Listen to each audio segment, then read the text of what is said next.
Okay, testing seems to be okay. Microphone level's fine. Oh man, alright. Running a bit late.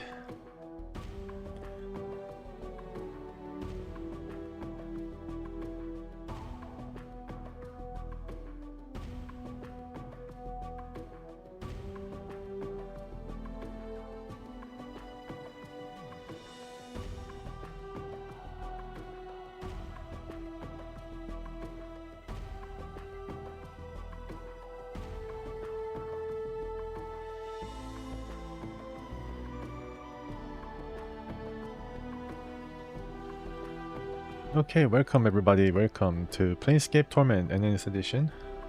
I think this game was released in 2007. The original was released in 1999. Keep mentioning 1999 being the special year for PC games. Yeah, I think I played a lot of 1999 games. The games that were released 25 years ago. Man, it's been a long time. It's been a long time.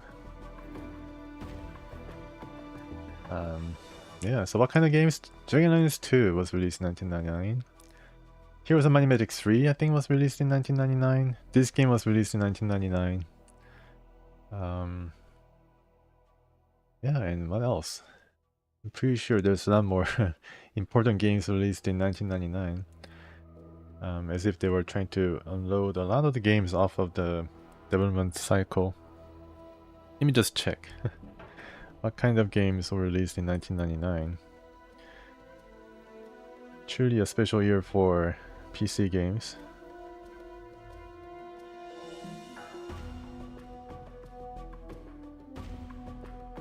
Let's see. Heroes of Might and Magic 3, System Shock 2, Legacy of Kain, Soul Reaver, Final Fantasy VIII, Age of Empires 2, Grand Theft Auto 2, okay. Still a pretty decent game. Homeworld, EverQuest, Driver, which I think was a pretty unique game in its own right. Tony Hawk's Pro Skater 1999, which is a classic in of itself. A giant among the skateboard games. And Soul Calibur for Dreamcast. Yeah, consoles are not left out when it comes to this special year. Game Boy, Pokemon Red, Green, Blue, Yellow.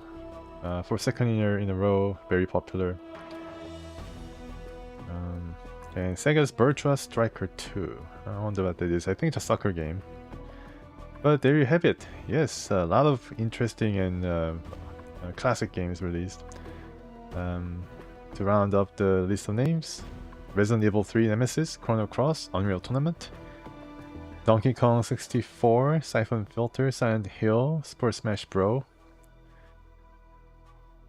Yeah, all these great games released in 1999. It's an amazing year. Amazing year. I don't think we have that kind of year ever again. I think there were some good years, but not like this. Age of Empires 2 and Homeworld and Heroes of Might and Magic 3, I think those alone is probably going to make it a very special year. But on top of that, you have Dragonlance 2 and Planescape Torment. So, I mean, it's pretty crazy. It's pretty crazy. EverQuest, of course, the MMORPG, the start of a new genre that killed off the... Not really killed off the RPG, but you know, it really did sap the momentum that the single-player RPGs had. Age of Empires 2, one of the last great RTSs. Unreal Tournament. Yes. You have Quake 3 and Unreal Tournament. I'm more of a Quake guy, but then yeah, Unreal's pretty good too. Alright, so let's go into Planescape Torment. We're in the Hive. He just got a new party member called Dakon. And he's a sword master, he's a fighter through and through, and also a bit of mage. Very nice. And you can see I just got up the Alley of Dangerous Angles. And he's got some quest to get rid of one of the guys called Rotten William. I think the other lady is Crystal, wants to get rid of this guy who's competing for the control of this alley. We gotta pay toll every time we meet this NPC roaming around. You gotta find Ferret and still at level 5. I'm gonna take it a bit easy because I had some heart troubles in the morning. Dang. Still waiting for the call from the hospital. Anyways, let's not really talk to this guy. I want to go and discover the northwest. Still the hive. Porphyron, I think Porphyron wanted me to bring something to the other guy, but let's talk to him once again and see what he has to say. You see Porphyron, he is still standing grimly on the street, paying no heed to the passerby. The webbed lines on his face are staggered. Oh, this guy is actually a pretty good guy. He's in trouble.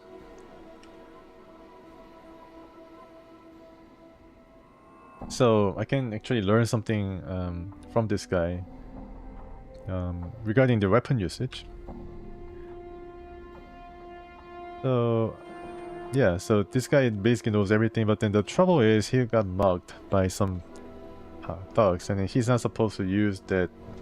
He's a tremendous weapon skill, and he does like all this specialization in all these things. I guess I can just go for a fist or club. Let's go for club or axe. I think axe is going to be a bit more universal. Axe or hammer. But then my strength is only 9, so I don't think I'll be able to use these things a lot. So let's go for daggers. One who would use a dagger and he strikes swiftly. The damage it does is a slash of a claw or the piercing like a needle.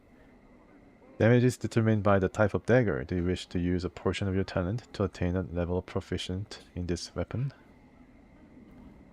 What do I need to give him? Portion my talent? Yeah, okay. I wish to learn to use this weapon. My journal. This one will instruct you first. Stand like so. Yes. This one compliments you. The knowledge comes to you swiftly. You take instruction well. Thank you. So what did I learn? Any changes? Any changes? Information. My favorite weapon is now green steel knife. I guess that's a dagger. Party experience is really low though. I think Morte and Dakan are the responsible responsible members who get the lion's share of the experience for fighting. Oops. Okay. So yeah, 56%. I mean, this guy was basically carrying us through and through some tough times. And 34%, not too shabby, not too shabby at all. But then this guy has to learn some magic first in order to get anywhere. All right. So I think I returned his earring or something, or prayer beads that he found to be very personal. And I think that's why he wanted to teach me something. 5 tout. So those touts are, these guys are guys who tells me where to go. We can also check what's gonna happen here. Can just go further north. And any other place to actually go inside? I guess you can go inside here, which is the flop house. Okay, I guess I could go to the flop house and then ask around about Farad. Get some experience.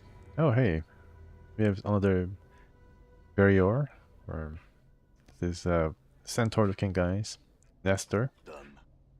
Okay, Nestor, Hive Dweller. I guess this guy is the proprietor of this place.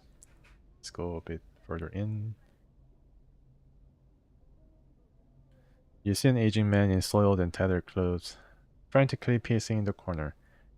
His shock of filthy white hair sticks out in every direction, and his face, encrusted with dirt and streaks of dried blood, is covered with grey stubble.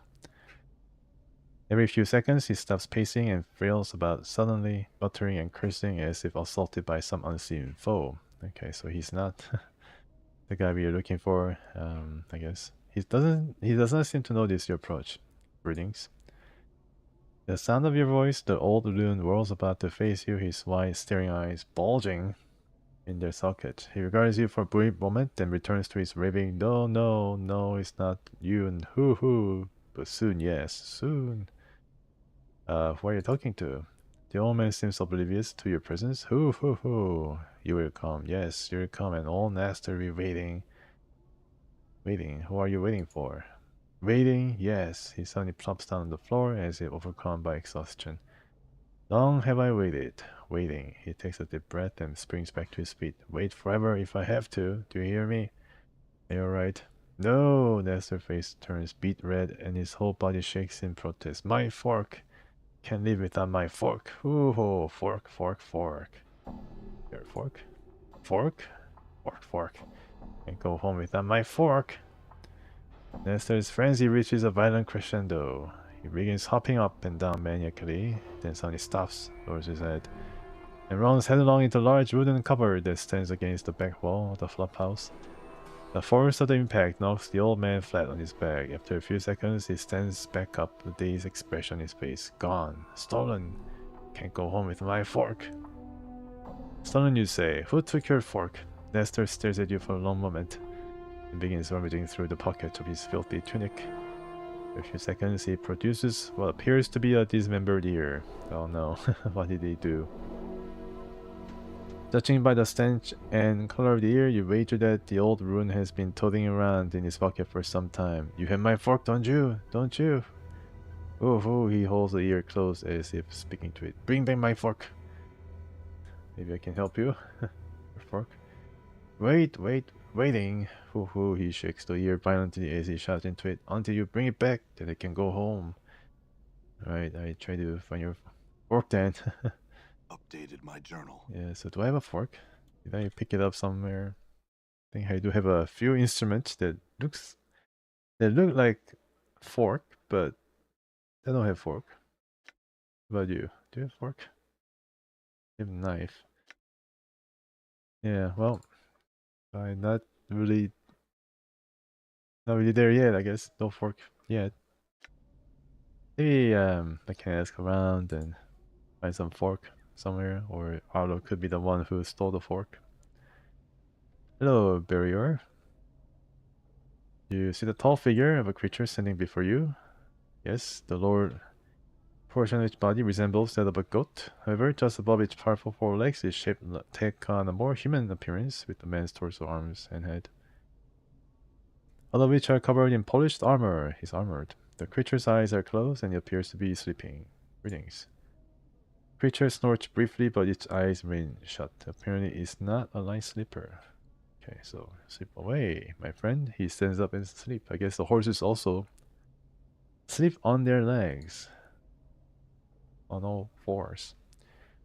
You see a short, balding man standing in what serves as the foyer to this ramshackle flophouse. His bushy brows are furrowed in concentration as he picks at what appear to be scabs on his large, bulbous nose. Ew. Greetings. The man doesn't bother to look up. Instead, he continues to stare cross-eyed down at his nose. Yeah? What do you want? Can I rest here? Sure you can, Burke, if you got the drink for it. Nobody puts up here for free except all Nest over there. And that's only because no one's edocov enough to mess with him. Tell me about this, Nestor. Nestor is a barmy old salt in the corner there. He hikes a thumb over his shoulder towards the back of the room. But you step around him, Burke. He's not right in the head. Always rattling his bone box about his fork and all. I wish to summon to us all a favor and get rid of him. Why don't you get rid of him yourself? You don't think I've tried? I have, and look what I get for me effort. He leans his face forward and points at the bleeding scabs on his nose. The barmy salt nearly bit me nose off. I think he bit someone's ear off too. Okay, I could get rid of him for you. I tell you what, Color, if you can get rid of him for me. You can stay here free as often as you like. Deal? Fair enough. I'll do it. Updated my journal. Well then, don't just stand around gawking next to it. Immediately turns to his scat picking. Can't you see I'm busy, man? Leave. This guy is a preparator. Yeah, so maybe I can make a fork or something. Or maybe I can try to raid his... Never mind, farewell. Let's get him a fork. Yeah, I can... Alright, there's nothing here. Never mind. I can try to find some fork here. Maybe this is a really simple quest. Nope. Alright then. Can probably find a fork somewhere. Gonna sleep here, unfortunately. There are no accident occurrings in this game, so you can only be named a Don. Hey, Gook. Welcome.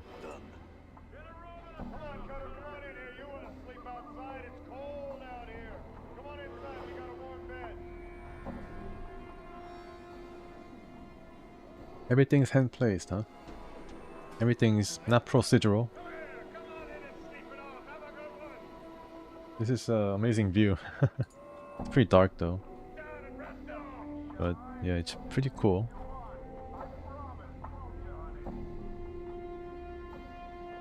And clip copper. I don't pay in clip copper, I don't. Alright, so collectors are being a bit busy here with the harlot. Collectors. Maybe these are... I mean, I'm probably getting close to the collector area because I see more and more of them. Done. What is this place for? Rag Picker Square. Okay, we are getting a bit warmer.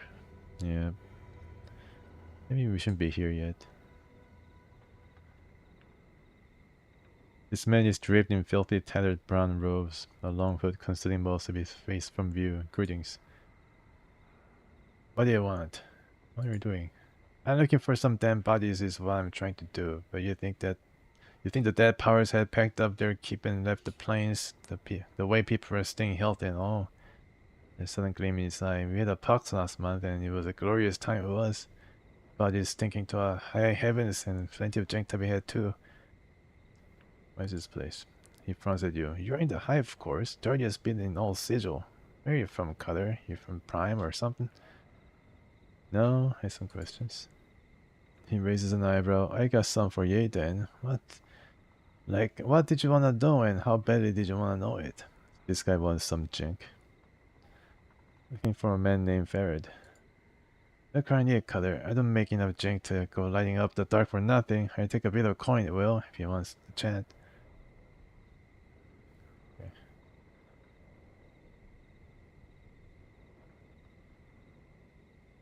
10 coppers. Am I too generous? Ask your questions. I can't say I can help, but I might. For a man named Farad. Farad, what about him? He seems suddenly wary. Why? Do you know where he is? Let's get direct to the meat of the question here. I know where the rat bastard isn't. He ain't where most of the collectors call Kip in Picker Square, but that he's close by there somewhere is the chant.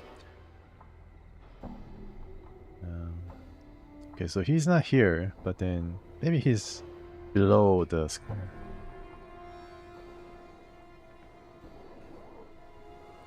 Do all collectors share your opinion, Farad? Farad, huh? He spit, sneering contemptuously. Picker Square is Sherry Graves, me boss territory. You see. Farad and his dogs come in a while back and tried to oust us. We fought them off, we did, so they all in hiding somewhere now. We still catch one of these lads now and then round the square. Till we turn them into a quick spot of jink at the mortuary, the packing sods. Tell me about Shergrave. It's me, boss. Cast his shadow over the whole mass of collectors he does. I stay away from him unless you got it right. Good cause to talk to the man. Never spoken to him personally myself. Okay. Also looking for the journal I've lost. Just shakes his head, puzzled. Okay, very well then. Well, keep yourself, Color. If you find me on the streets, I'd be kind to your corpse. Gave him 10 jinx, 10 copper, and I probably bet all the Hey, this is a unique name, NPC. Yellow Fingers. This Weasley-looking fellow is skulking about the garbage like a tethered shadow. Seeing you and Morte, he beckons to you. Psst, hey, the skull. Where you get the skull, eh? Me skull it is. Give it back to me. Morten turns to the hiver. Pike off. This is not your skull. You call me a liar, eh? Skull's mine, mine, he mumbles for a moment, eyes rolling and darting. You're the thief spitting lies, I got ye. Touch me and you'll be regretting it a short few moments before you die. I wouldn't try it. The man glances at you, eyes narrow. Son, he attacks! Really? Minis attack. Ow. The little pinprick. Oh, he's just dead. Wow. Okay, that was unfortunate. Well, I got all the jinx back that I spent on trying to gather some information. Red bone. I guess these guys will all attack me. I should save. So he wanted a skull for some reason. Maybe he wanted to sell it to the mortuary. This man is whistling a cheerful tune and playing with a well-kept fighting knife. As you approach, he stops whistling and gives you a curious look. Eh? What you want? Some questions? My name's Ratbone Cutter. I'm a thief for hire in the employ of Shergrave, the boss of the collectors you see around this square. And mostly at learn his ass to be real quiet-like and how to fight if they runs into a spell of trouble. That's likely the only questions I answer for yay, Cutter. He sniffs and shrugs. I'm looking for a man named Ferret. Do you know where he is? Ratbone shakes his head. Nay, I don't. Here he is nearby, though. Some of his lads come running through at times, making for some hidey-hole. That's who knows where. Somewhere around those elevated platforms, I bet, but it's none of my business. He shrugs and spits on the ground. Live and let live, says Ratbone. Here's a boss. He nods towards the large, dilapidated house beside him. Careful though, Cutter, he don't like visitors. He's right suspicious of everyone. Shergrave's not even his real name, just what me and some of the others calls him. Okay. Alright, so this guy is a thief for hire. Shergrave. Collector. Nod. Hey, Nod. As you approach the hooded brown-robed man, you notice that he is mumbling to himself softly and occasionally nodding. Greetings? That's why they call him Nod. Someone comes and speak to Nod. Speak to Nod. He suddenly breaks into a fit of hacking coughs and nods to himself. What are you doing? Nothing except looking for debtors, nothing else. He sniffs, then gives another hacking cough. He mumbles for a moment, then speaks again. Nothing else. Need to jink, jink, jink. Where's this place? He frowns and licks his lips. Ragpicker Square. The square. Trash everywhere. Aye. Everywhere, he coughs. Some questions. He knows. What? He sniffs, then squints at you. Jink. He taps his head. Or tips his head. Points at you, then points at his hand. He wants to know something. Jink. Aye. Jink, jink. Another 10 coppers. Jink for now. Jink, jink. He mumbles for a moment, hiding the copper coins away in the folds of his robes. Ask. Nod tries to answer. Aye. He coughs for a bit, spitting something off to the side. Do you know a man named Ferret?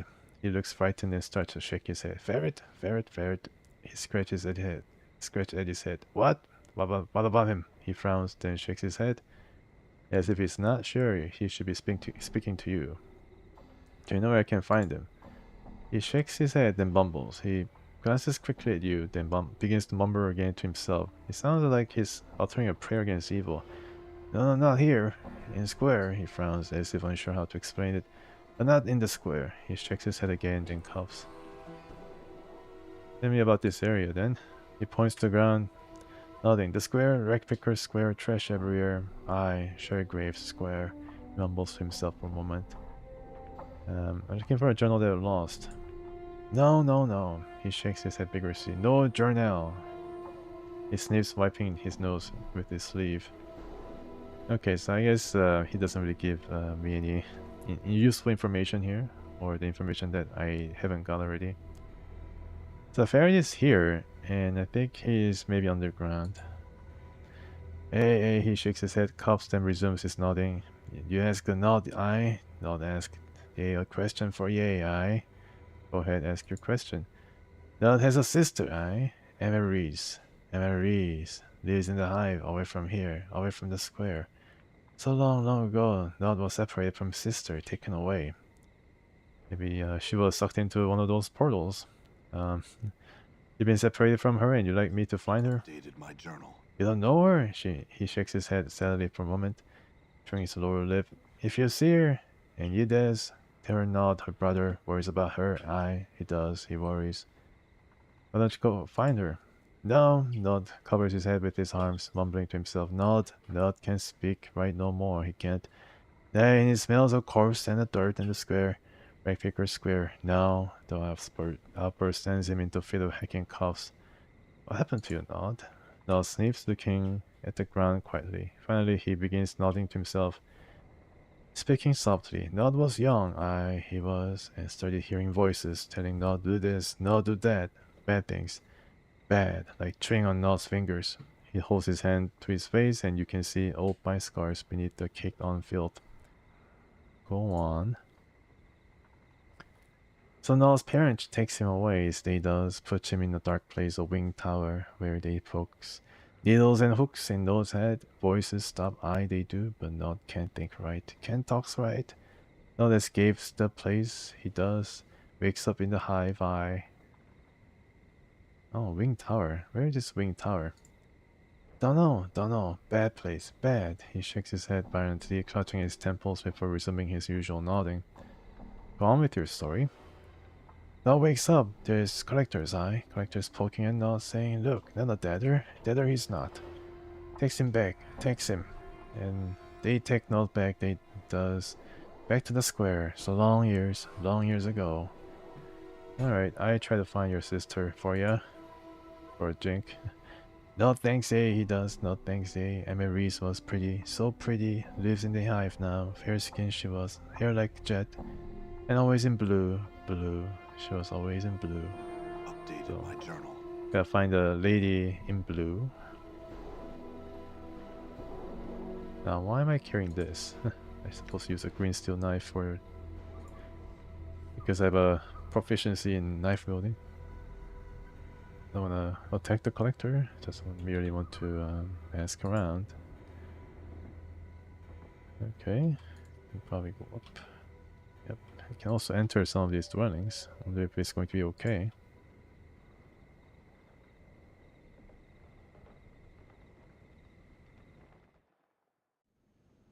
Midwife's hut. Oh, okay, midwife.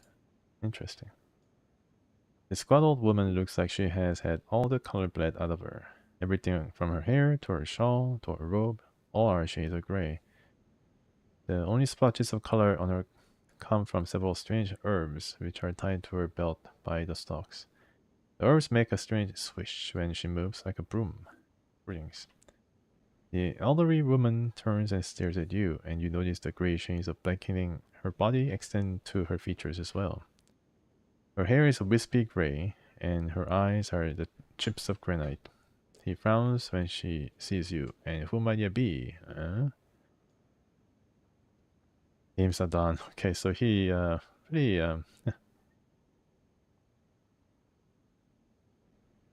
yeah, I guess his original name is Adon. But then I guess he doesn't really know that he's Adon. I'm a traveler. Is that so? And why have you traveled from then? From the mortuary throughout the hive to here. Ah, mortuary pale faces are concerned with making sure the debtors are all in the the right places. Pah, dusties and fools. Two words, same meaning. The woman's features suddenly go blank and her eyes roll to the back of her head. Are you alright? The woman starts mumbling, her tone mocking. Me am Dusty. Me want to die cause this life fake. Her eyes snap back to front and she snorts. Dusty's no sense, no nothings. He points her finger at you. You run out of this life, child. There's little or no place to go. Who are you? With a slight cackle, she wakes her eyebrows. Have you not heard of old Mebeth, then the midwife of the square? Maybe not now? She narrows her eyes and her voice drops. Well, now ye have, for I be Mebeth. Your midwife, what do you do? My journal. I said bones right. Drive the cough out of sick. Yanka squealing, stubborn babies. Many clothes, or a rag or two. Make cures and herbs and other such. Which can shed you studying your scars, but needing a cure 3 then. Cures. Aye, you've been needing some cures to look at ya. Did you want to buy something, do ye? He glances at the scars covering your body again, then shrugs. Too late to be asking for them, I think. Actually, we could use some healing. So she's a healer. Bet not. Very well then. She reaches for one of the dried herbs at her belt. Snaps it off at the stalk, then grinds it in her calloused palms. Small wisps of dust and pollen rise from her hands. She then mumbles to herself, then blows the dust into the air. And you gotta take a deep breath.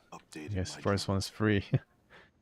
First one's free. The grey pollen swirls around the room, blanketing you and your companions. I don't know, Morte might just pass the grey pollen right through his skull. You breathe deeply, and less than a moment later, you feel strangely refreshed. Thanks, my bad. Before I go, I have some other questions for you. Go and ask then. She does this for free? Wow. Do you know, do you know someone named Ferret? Ferret? You watch as Mebeth speaks once, twice, 3 times, then follows it by making a semicircle over her head. That gall turd. What you been wanting with the likes of him? I need to find him. Do you know where he is? It's not in Ragpicker Square, that much I can tell ye.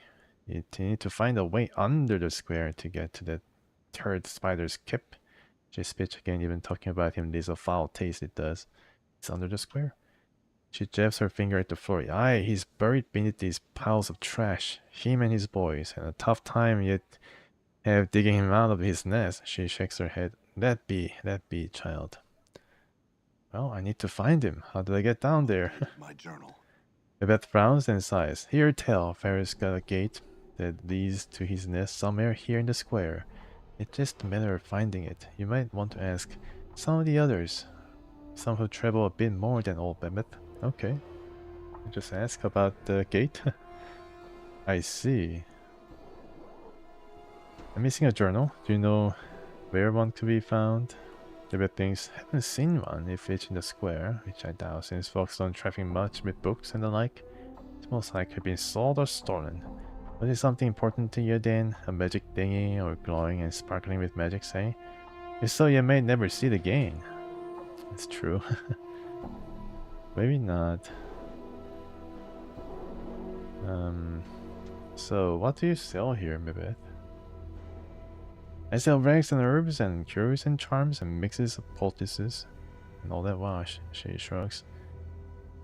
Also, if you find a queer item you can't figure out, bring it to Mebeth. No promises, child, but mayhem I can riddle out what it is. Okay, so she also identifies items for me. I see. Can I see what you have to sell then? So she is herbalist. And you can sell some of these red charms. And maybe these bronze bracelet and rings. Rusty dagger cannot be sold, unfortunately. Can sell probably these. These are for the thieves. This is pretty important, I guess, for some reason. There's a cloth charm that gives you 9 hit points. I guess that's pretty useful. How about heart charm? 27 hit points. Wow, so it probably heals more than my HP right now. And this is the blood charm, which is not as good as cloth charm, I guess. Or just gives you 18 hit points. Just, yeah, it's a healing item. Through and through, doesn't give you anything more in terms of protection, but this does. I guess this is more versatile, but this is cheaper. Maybe I can get one right now. Buy. Or hey, did I buy? I guess this guy's all full. Then you can also buy this. Identify for former guy here. I don't think well, I guess I had some rare earrings or something that could be identified, but I guess it's a bit too high level. You can also remove curse from this place. can also try to steal from this person. I don't know why would you do that, but it's possible. I think you may be caught though because I'm not really dexterous enough. Okay, thrice, blind, charm, dot charm, all these different charms. I guess I don't really need it right now. Speed on and then get some more jink. Alright, so old method. This is where she collects the herbs. Nice. Maybe I should try to build one for myself. I'm gone. Okay, so we got a new quest for Nod to find this Emery's lady. Back there. Some questions? Yeah, so this is guy I repaid, so he doesn't ask for jink anymore, which is good.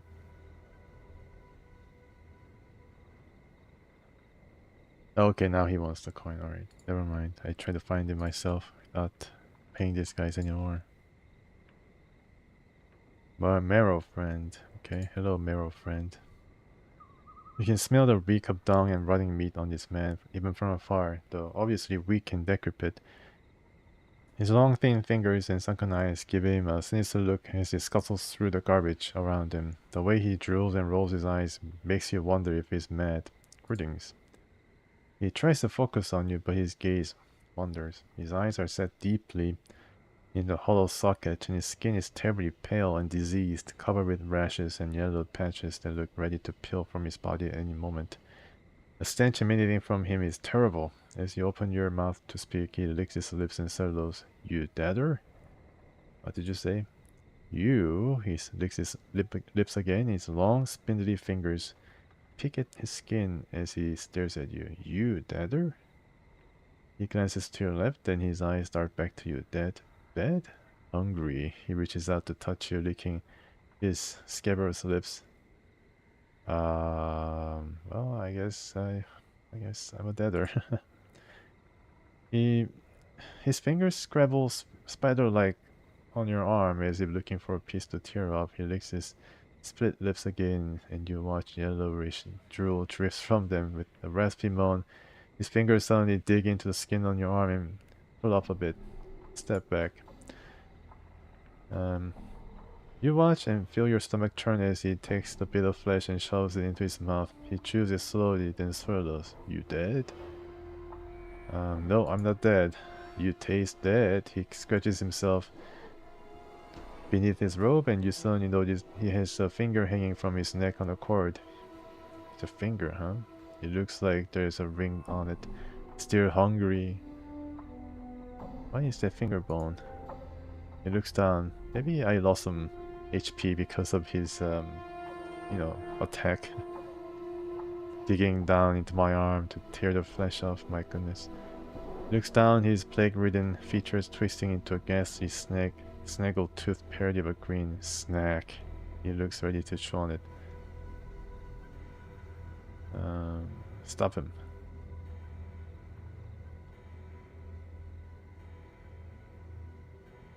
Have a bite of me instead and more flesh. He smells and reaches for your outstretched hand. Give me the finger bone first, mirror friend. How does he know that he's a mirror friend? I don't think he mentioned his name. He nods greedily and lets you take the finger bone. And they invite you. And I guess I got hurt a bit. His teeth sink into the meat of your forearm and pull a chunk away with a single wrench of his neck. The pain is excruciating, but mirror friend sits on his hunches as if nothing had happened, chewing noisily at the mouthful of meat he pulled away. Did I lose any HP? I don't know, but I did get the finger thing. The finger ring. Finger bone, I guess. This is a decayed and nearly meatless finger bone from a humanoid of roughly your size. There is still some sort of odd ring on the finger. It is an intricate thing, sculpted with dozens of tiny ornate flanges and decorated protrusions. Oddly enough, it seems firmly rooted to the finger, and no amount of pulling or prying will budge the thing, almost as if the ring's jagged edges have dug into the lifeless finger itself and refuse to release it. I guess I need to release it in order to use it. This is a well decayed. and nearly meatless finger bone from a humanoid. Yes, let's try to pull the ring from the finger. Try as you might, you cannot remove the ring. It is almost as if the ring's sharp edges have dug into the lifeless finger itself and refused to release it. You have an odd feeling about it, however. Remove your finger, replace it with the finger bone. I guess this could be a cursed ring, but who knows. You place the ring finger of your left hand into your mouth. Close your eyes, take a deep breath, then bite down as hard as you can. There is a sickening crunch and you are overcome with the taste and smell of blood. I guess more snack for Marrow friend over there. You're overcome with the taste of smell of blood. You spit the bloody finger out and place the rotted ring-laden finger bone against the gushing stump. Some kind of grafting. At first, nothing happens, and you're horrified at the thought of what you've just done. Suddenly, though, you feel a strange tingling sensation as bones fuse and tendons reknit.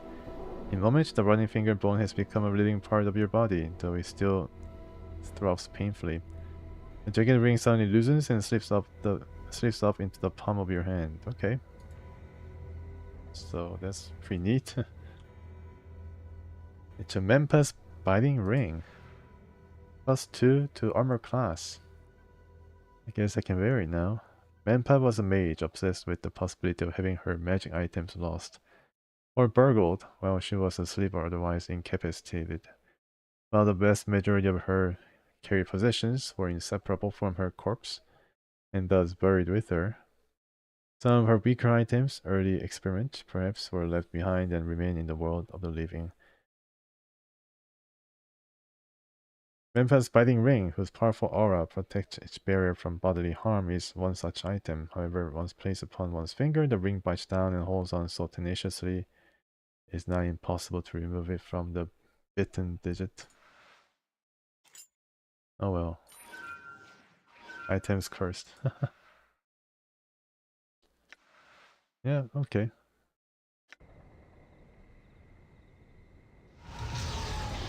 Whoa, it's actually portal. Alright, let's go inside. Small dwelling. So I was transported here. Okay. Are there any traps in this area? More junk. Okay. I guess I think someone mentioned junk as a means to use the portal, so maybe that's where the portal was activated. And there's a collector. There's a bit of scripting going on here. Hello? Are you a ferret? Waiting. Okay. Unlike other collectors you've seen, the robes on this one seem to be of fine quality. Ah, another debtor has come to visit us. Please excuse the mess. My clothes haven't had the time to tie it up. There's no way out.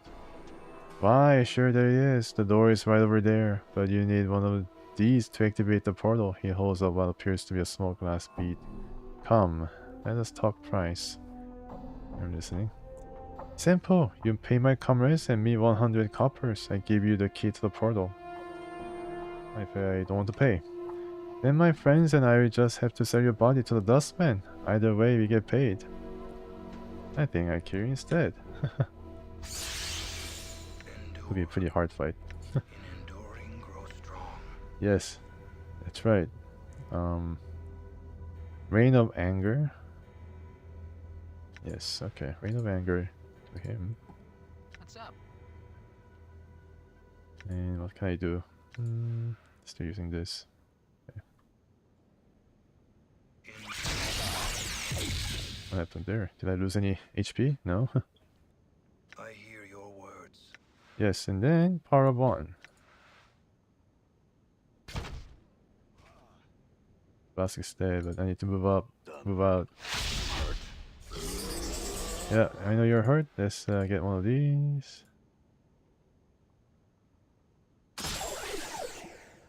And attack. Alright, now you go and attack. Let me see if you have any special... Guess not, gotta sleep. Okay, they're dead. Balance in all. Yeah, I don't wanna spend 100 Jinx to get a small bee to exit. It's a trap, I guess. It was a trap, it was. Go for miss, and I'm helping here. Oh, I guess I was able to defeat the guy. Done. Green steel knife, okay. Alright, so we finally get more of these weapons, and my inventory is full. Yeah. Alright. Orte. Sure, why not? I know we stole all this, but go for it, I guess. Or maybe I can carry the important items. It is I. Hey, Pavel, welcome. Glad to have you here. And I just started exploring the Rag Picker Square. Probably did some things that are not really optimized. But here I am. But thanks for coming.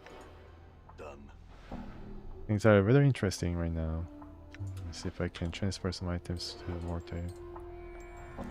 I sold some rings and bracelet for lots of money.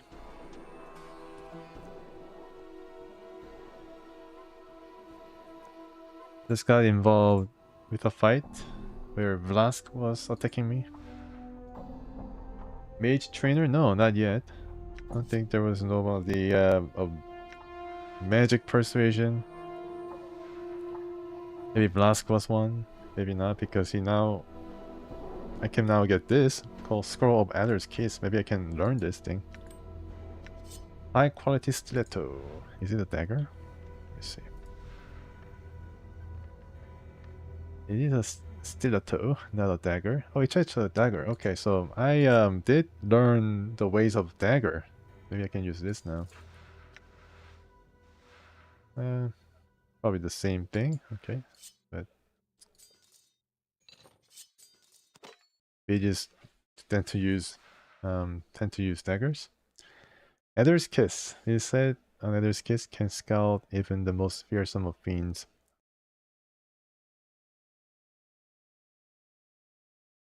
5 inches away.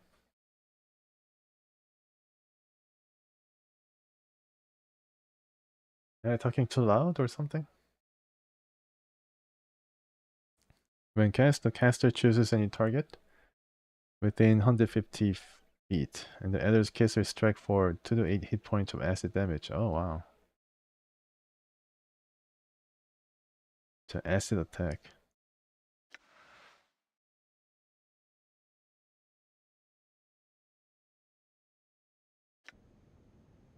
Oh really? 5 inches from Mage Trainer? Right, let me see. I don't think... Hopefully he's not dead, right? Okay, so how can I get out? I'm gone.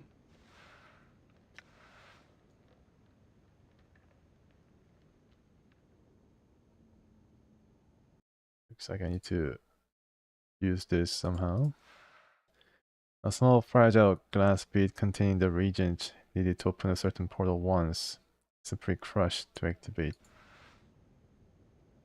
You see a small fragile glass bead. Peering inside the bead, you can see a colorful mist swirling about.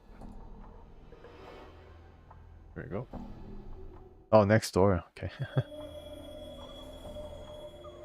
I better break the lock. Did you break the lock? Oh, so this is actually locked. Okay, so This is probably the worst place we can be in Sigil at the worst time. really worst place to be. Right then, let's get out of here. But I just interacted with this guy, and then he was able to take a bite of me, and I was able to get the ring from this guy, which I wore, and then it's cursed. Unfortunately, it gives me +2 AC though. Let's see, collector, and I cannot enter anymore. Can I? I guess not, because I broke the lock. Yeah. Okay.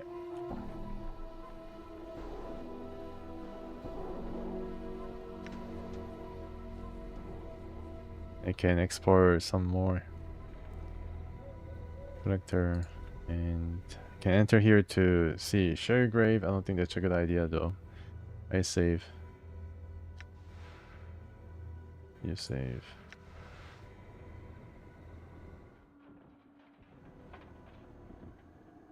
Oh, okay. The worst place is the next one. Wow. This guy is I mean, he shares the sprite of a common thug, but then I guess he's pretty strong. Suregrave, he paces to a pro.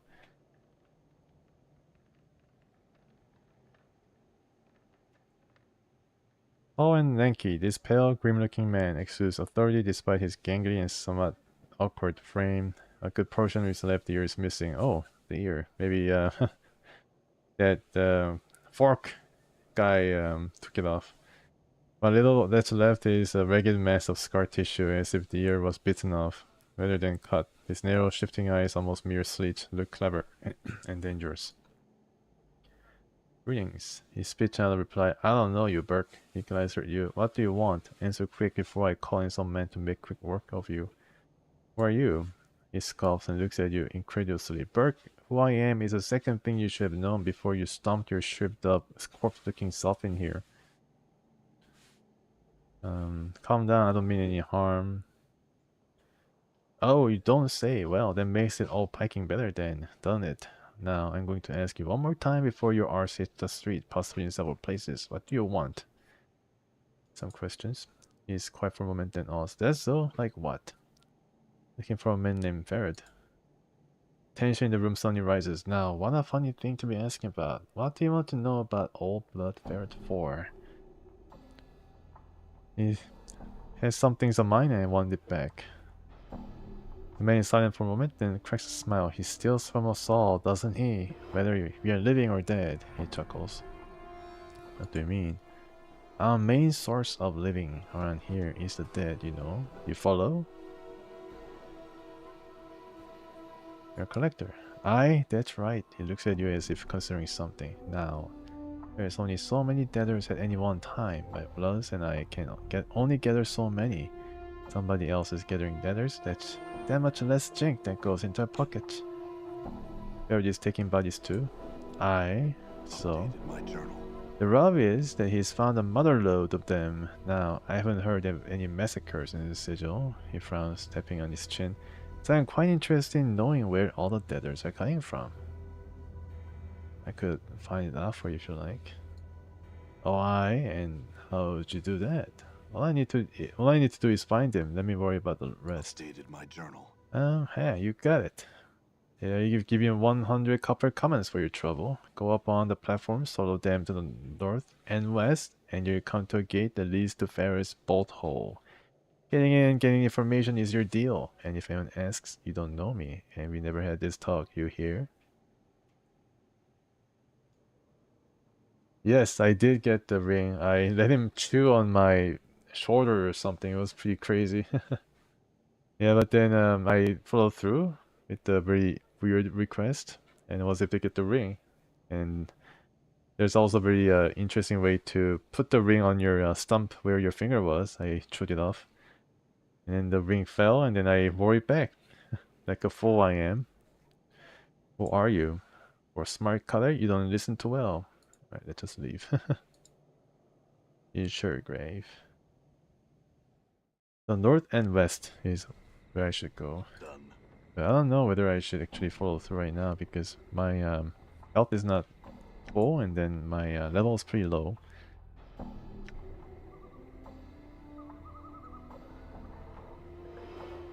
Maybe I can get healed here from Bebeth. She heals us for free, I think. Alright. It's pretty crazy. Yes, I am in need of healing. Very well. And thank you. For free, my goodness. What a great guy. Oh, really? Oh man, that sucks. Well, yeah, I guess I can give the better rings to the Khan then. Nice this place. Auntie Mibeth. I think she's a good auntie on this. I mean, she doesn't charge for her services. That's pretty cool. Small dwelling, and there's some things I can get from this place. Am I stealing from him? There's nothing actually, so doesn't matter. And hello, Lord Syrian. Her quest was Hilary's? Okay, so she does have a quest. I don't think she gave me any quest yet.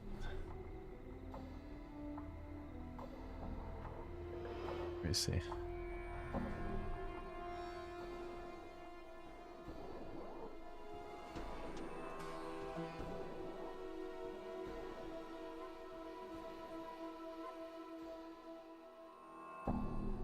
Oh, she's a mage trainer? How can I miss that? Can I ask her to train me now? Because I don't really have any spells on my main guy, on the Nameless one. I came to purchase some cures and charms from you. Some questions for you. Can you teach me? Are you a witch, Mebeth? Mebeth scrutinizes you. I say not as to what I am and isn't, but watch a bit wanting to know so full bad for that. You handle women barking and sniffing for a juicy bit of gossip. Oh, here you go. I want to learn magic. Could you teach me? Mebeth laughs. Pah, I'm no teacher, no school mistress, all set up to teach like them in the big fast hall. There's others somewhere, I'm sure. There's spill the dark a bit. You'd be wasting your time with old Mebeth. Yes, so you would. I don't agree. I think you have a lot to teach. Mebeth looks at you intently. Oh, I? Why do you want to learn such things? Because I may need it to solve the mystery of who I am. Because I need power. Ha ha ha. My reasons are my own. Okay, let's be truthful here. After a moment, Mebeth nods. The art may help, it may not. And ye must not rely on it to solve all your problems, he sighs. Child, it's most like only going to add another chip to your pile of questions. Understand, will you teach me? Pah! Mebeth shakes her head. One should make songs rather than make magic. Songs have more beauty. Magic's been made dull, commonplace, soiled by the mob of people that have trumped through it. Just gonna tell you, I teach you, but first you need to give me some jank. To do some things for me, you hear? Like what? My legs aren't good for walking around Sigil, and there's errands I heavy run. I need to fetch me some herbs from the market. It's Spireward, easterly and southerly from here in the Hive Market.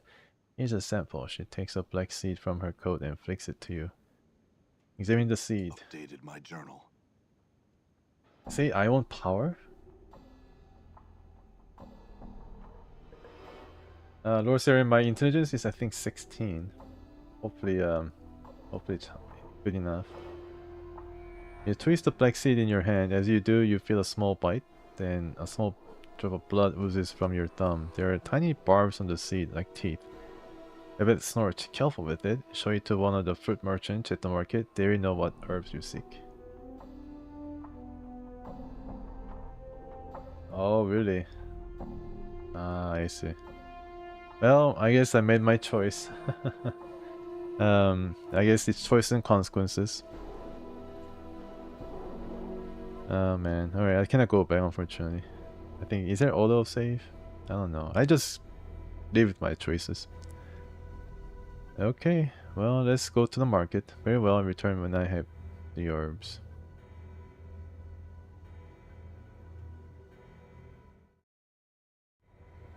Alright. Let's try to do this quest for good old Mebeth. How can I get out? From here? Yes. Yeah, I should add note.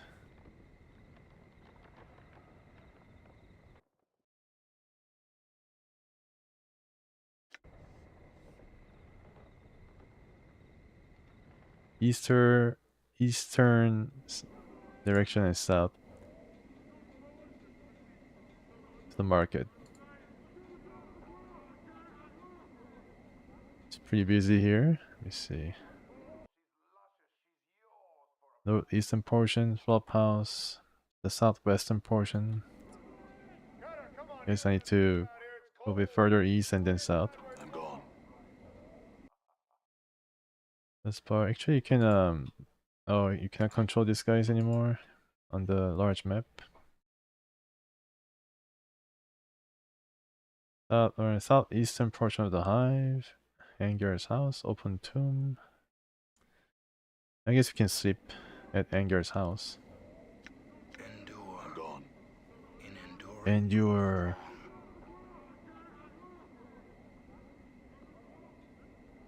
Intelligence also come into focus when you're in dialogue. Yeah, I guess so. Guess so. There's no separate speech skill that can fall out. And sleep.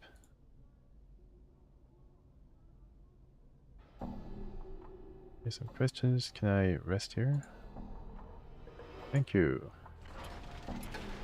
Oh yeah, thanks for not spoiling it for me.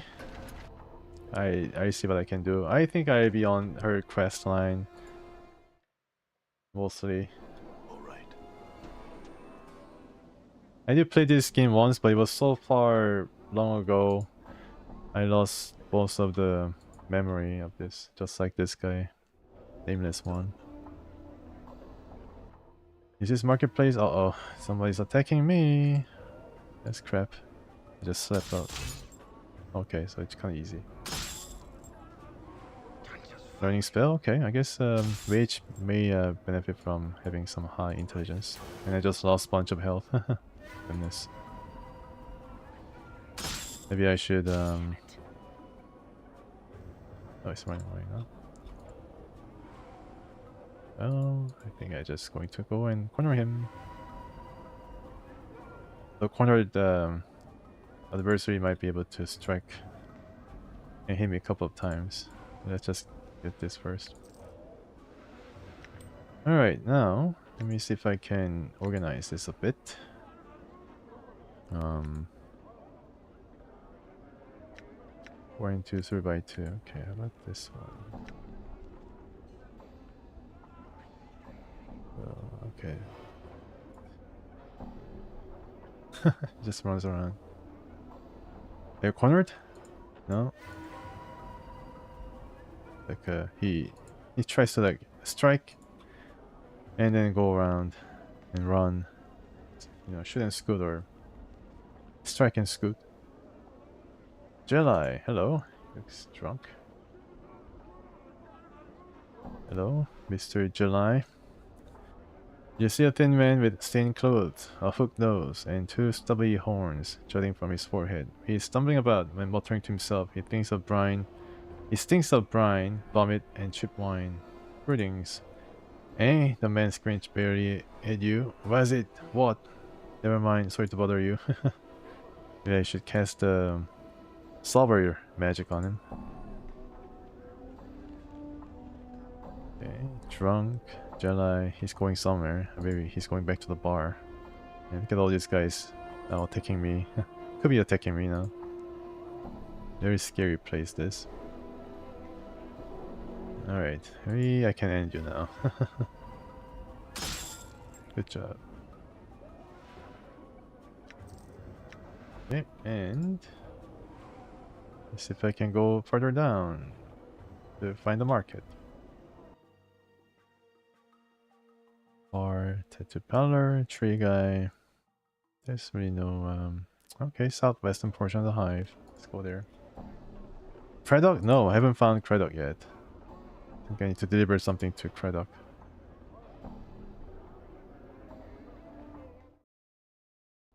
Hey, Lord Sarian, thanks for coming. I really appreciate it. I'm gone. Hope you have a great rest of the day and Tuesday. Looks like an entrance, there is no handle or means of opening it. Okay. Wait, this is the market. There's holoch everywhere though. Miram. Hello, Miram. Miram. This old woman stands silently by the wall, staring off into the distance. She seems to be unconcerned with the flow of traffic around her and clutches a wooden pole from which dozens of small fish are dangling. Greetings. Oh, hello, sir. She squinted at you for a moment, trying to discern your identity. Oh my, here I was thinking ye one of me regular customers. She proffers her fishbowl. Tuna, sir? Mackerel? Sea cucumber? I have a bite of that sea cucumber. No fish, thanks. I have some questions. Ah, her mouth presses down into a tight-lipped frown, and she stares off over your shoulder. Look behind you, see what she's staring at. You can see nothing of interest behind you. As you turn back to her, you catch her looking at you. She looks away quickly, resuming her staring off into the distance once more. What, do I look familiar to you? Goodness, no. She pauses for a moment. I do. Have you seen me before then? I think, yea, or a man with your very likeness, sir. 'Twas so long ago. Tell me. Well, sir, you see, me sight's not so good now. 'Twasn't back then either. But I thought I saw ye walking past with a small group trailing along behind ye, just like now. Oh, okay, I see. What did these people look like? I need to find Jelly after I meet Craddock. It's hard to say, sir. 'Twas so long ago, and ye walked by so quick-like. Remember now the way ye held up, head up. There was a woman following ye, trying to stop ye, to get ye to turn around and speak to her, but ye pushed her away. What from then? Beautiful woman she was, looked so sad, so angry all at once. Maybe she was Dionara. She stood there for a moment, then followed along behind ye just the same, hustling to catch up. Yes, you had said there was a group. Who else was there? She shrugs. There was at least 2 other gentlemen with ye, sir. The only one I remember too clearly, though, was tall, thin, rigged up bob he did. I smelled him from across the way. Looked like he hadn't bathed in ages, too. He followed ye close, he did. He never said a word. Acted like the woman wasn't even there, even when she bumped against him trying to stop ye. That's all I remember, sir. Give her some copper for her time. How much do you give the fishwife? Well, let's give her 20 copper coins. That's 10. Oh my, why thank ye, sir, most kindly. May the lady's shadow pass ye over. So she gave me some anecdote. I don't think I gained anything though from that account. And you'll learn Creedon. Hello, Creedon. You know something about Creed? This foul-looking man is quick to notice he's caught your attention. In moments he is upon you, hawking his wares. He carries a long wooden pole, dozens of skinned and cooked rats dangle from it. As he speaks, he gestures to them with a broad, filth-encrusted hand, smiling a yellow, snaggle-toothed grin all the while. Oi, Cutter! Oi! How are ye doing there? What sort of delicious rats is in ye? Is ye interested in this fine day? Examine the ratsies. Each rat has been skinned and gutted, their feet and tails removed. They dangle from the pole by hooks punched through their necks. As you examine the various manners in which they've been prepared, you realize their heads are slightly misshapen. Above us, not a bone protrudes from each cranium, covered with whorls that give it the appearance of brain tissue. Those are strange-looking rats. Aye, you got a keen eye there, Cutter. All I said is brain vermin, I do. I'm sure you'll find they got a much richer flavor than your usual rat. Quite nice, really. More pungent taste, I guess. He proffers them to you once more, waving the pole before your face enticingly. The rats sway to and fro and look like tiny sides of beef. Brain vermin? Aye, Cutter, brain vermin, foul creatures they are. Now, you no more rats, they just eat stored goods and multiply. Spread disease and all that, a nuisance, really, no more. You're a cranium rat, though. Brain vermin, what I go after, they're just trouble. When you get more than a handful and a little pikers together, they start to get smart on you, sometimes real smart. Just a bit northwest? Okay, I see. So this is a marketplace, huh? They become more intelligent. Sure as I am standing here before ye, they do. If I ran across any more than 2 scores of them, I flee from a case like that. He snaps to emphasize the point. I would. You get them many of them in a peg. Why, they get smart as a man, they do. Go on. Here's my best advice for you, Cutter. If you're bent on catching brain vermin, stick to small packs. A dozen or so at most. I tell you, he steps close, his breath fetid in your face, and speaks in a hushed voice. You run into more than that? More than a couple dozen? You run like you're in the shadow of the lady. He backs away from you again. Why? What is there to fear? Sorcery, Cutter, sorcery. You get enough of those little fiends in space, they gain all sorts of old powers. Make a basher's brain pour out of the ears, they will. Downright frightening. It's just wrong, I tell you. That's why Sigil's so eager to be rid of them, the bounty and all. Oh, bounty. Someone pays for rat's tails. That's right, Cutter. There's a Burke in the Office of Vermin and Disease Control named Lord, who pays a bounty on them. A copper a head and a tail it is, eh? And they gotta be brain vermin, they do, not just ordinary rats. See, I had a couple of rat charms, which were basically the red tails. I don't know whether I should have kept it. to sell it to this guy. Tell me about this Lord fellow. His name is Phineas Lord. Think he was some sort of high up. He was put down by his rivals and stuck here in the arse and the sigil. The Burg sits in there all alone all the night and day. Seems waiting for folk to bring in tales and paying them bounty. You know the best part? For some must be allergic to rats, cause he always got a huge rash going. Oh, powers be praised, I ain't that fella. Put down any idea what happened? Well, he's right chatty, he is. He rattled his bone box for hours on just how smart he is and the like. Mayhap that's got something to do with it. Understand? What's your question, Cutter? Can you tell me about the Lady of Pain? Or who are you? What, me? Why, I'm Creedon, sometimes called Creed, the butcher of rats. He smiles grandiosely, exposing ill-matched rows of yellow, broken and crooked teeth. You certainly seem friendlier than most around here. Well, Color, I try. Result of my business, I think. Most folks around here are a puny and downright unfriendly lot. And I want every Color to know that Creedon's always got a warm smile and a piping hot, fresh-cooked ratsies for them. He winks at you. Okay. Can you tell me about these slums? He seems puzzled for a moment. What, the hive here? What are you looking to find out, Color? You know why is it called a hive? What is of interest here? I'm not sure what you're interested in, Color. Let me know and mayhap old Creighton can point you in the right direction. Looking for work? Not much work in the hive, really. Most folks just busy themselves with getting food and staying alive. You could gather debtors like the collectors, or you could unbrain Brahmin for a bounty. Brain Brahmin? People pay for that wretch. Yeah, okay.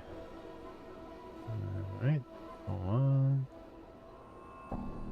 The lady. I, the mistress, a sigil. I don't talk about the lady, Color, and you shouldn't go asking about her either. If you bring her luck on you, it will. He makes a semicircular sign over his chest. Okay. Alright. Do you know someone named Ferret? He looks a bit surprised. Ferret? Why the Color be looking for a man like that? I just need to find him. He's the head of a pack of collectors, he is. Moves about all the time, probably to avoid trouble. Call someplace in Ragpicker Square his case, most likely. He's a right crafty fellow, that Ferret. I'll call it better watch himself around, that fella. Okay. Yeah, okay. That's good. Yeah, I like one of those rats you have there. Good Color, good. What sort of would you like? He points to each in turn with the grimy fingernail. I got them baked, spiced, boiled, and charred. All fresh or scrumptious. Only 3 coppers for 2. Let's go for baked. You hand over your coppers, and in one swift motion, he runs a pair of baked rats through a wooden skewer, uncooks them, and places them in your hand. He winks at you. Enjoy, Color. Eat the ratsy. Rat flesh is tender and moist. It comes off the bone easily and melts in your mouth. Wow, really? Maybe I should try them. It is slightly greasy and rather rich, tasting of some other sort of meat you're sure you had before. Maybe that's brain matter. The man looks at you expectantly.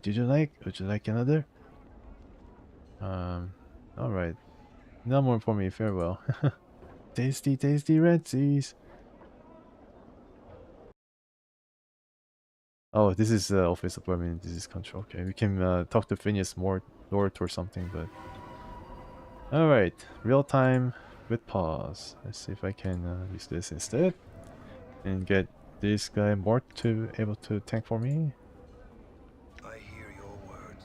And okay, Mort, please tank.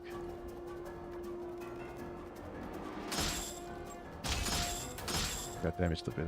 He's dead though. And there's one more guy up there. Gotta be careful. I guess these are the standard thugs. Yeah, so you gotta move down. Alright, and then Mort, you take on this guy, please. I don't want to be backstabbed by this guy. Good job. Continue. You can do one-on-one. Okay, so the guy's running away. They just miss. Alright, Mort. Or Morte. This guy's like exercising or something. He's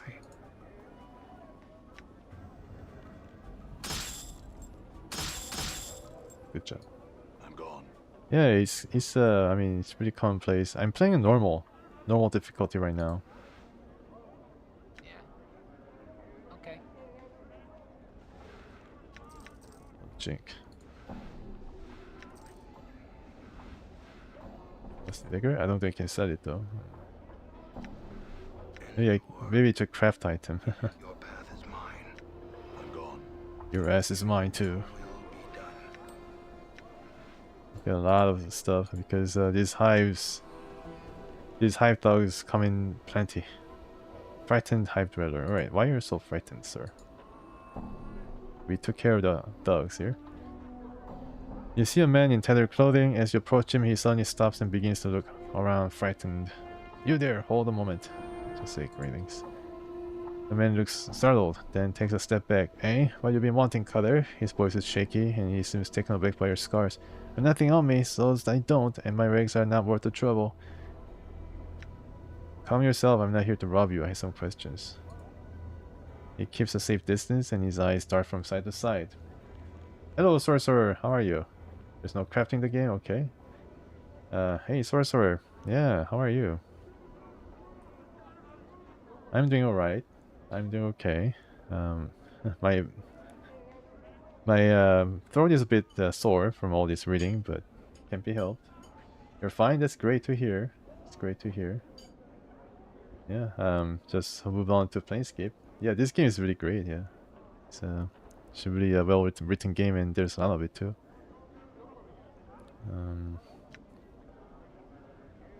I guess this guy just doesn't really offer anything unique. Can you tell me about this city? About the sigil? About the hive? This city is near doors, the cage, place where all doors lead to and from, center of the plains, and gets most of the backwash from all places too. Some say this is where everybody ends up at one point or another. The doors? Aye, you see, Color, this city is, he frowns as if struggling with the words. The city's got a batch of doors scattered through it, and you see the doors. He frowns again and sighs. The doors? Let me rattle my bone box with a little more sense. You see, there's doors all over Sigil, but they don't always look like doors. There's more like portals, see? And they can be just about anything, a window frame, or picture frame, or archway, or barrel hoop, space between the table's legs, or statue's legs. And you're saying all these things are doors.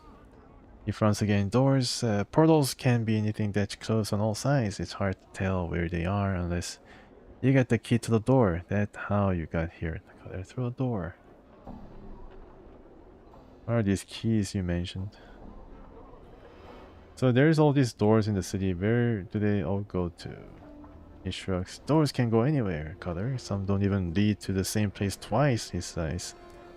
You see, such is the way a number of the doors that they lead to almost anywhere in the plains. Anywhere. It's just that there's so damnable many of them, it's hard finding one that takes you right where you want to go.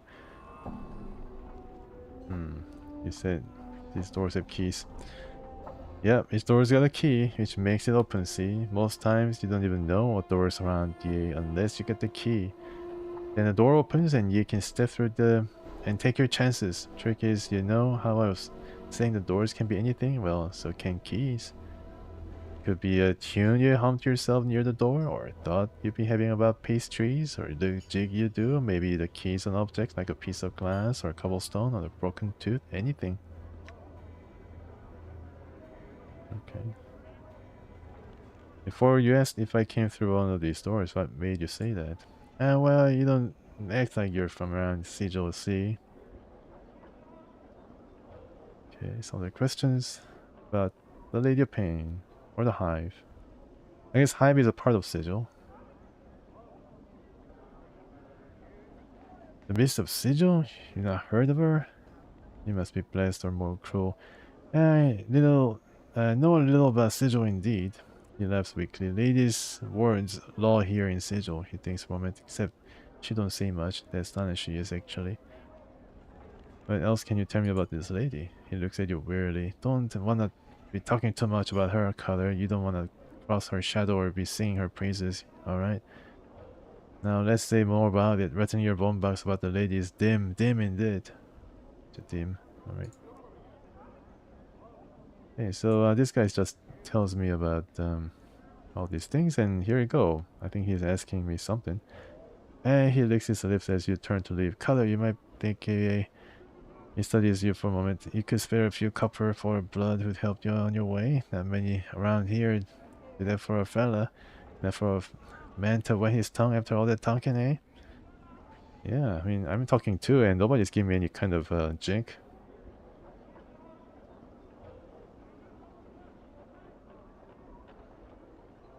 Okay, fair enough. He glances around to see if anyone saw the exchange, then talks this jink into the folds of his robe. Thank you kindly, Color. May the Lady Shadow pass you over by. Farewell. Lady Shadow pass you by, I guess that's a sign of luck. And it just dwelling, but well, let's not leave any stone unturned. 6 parts, 23, Hive, Lore, Ward, and Crux Ward are in the game. Oh wow, 6 parts. Actually, it's D&D official. Hey, Color, get on my house. You see a pale man standing in the middle of the room. He's hunched over and doesn't look well. Greetings. I feel terrible. What happened? I'm not sure, but I think a bit of rest will do me good. Can you please leave me alone? Okay. It's really realistic rendition. Can you just please leave me alone? And Hive Dweller. Okay, so this is a pretty big building. Let's see.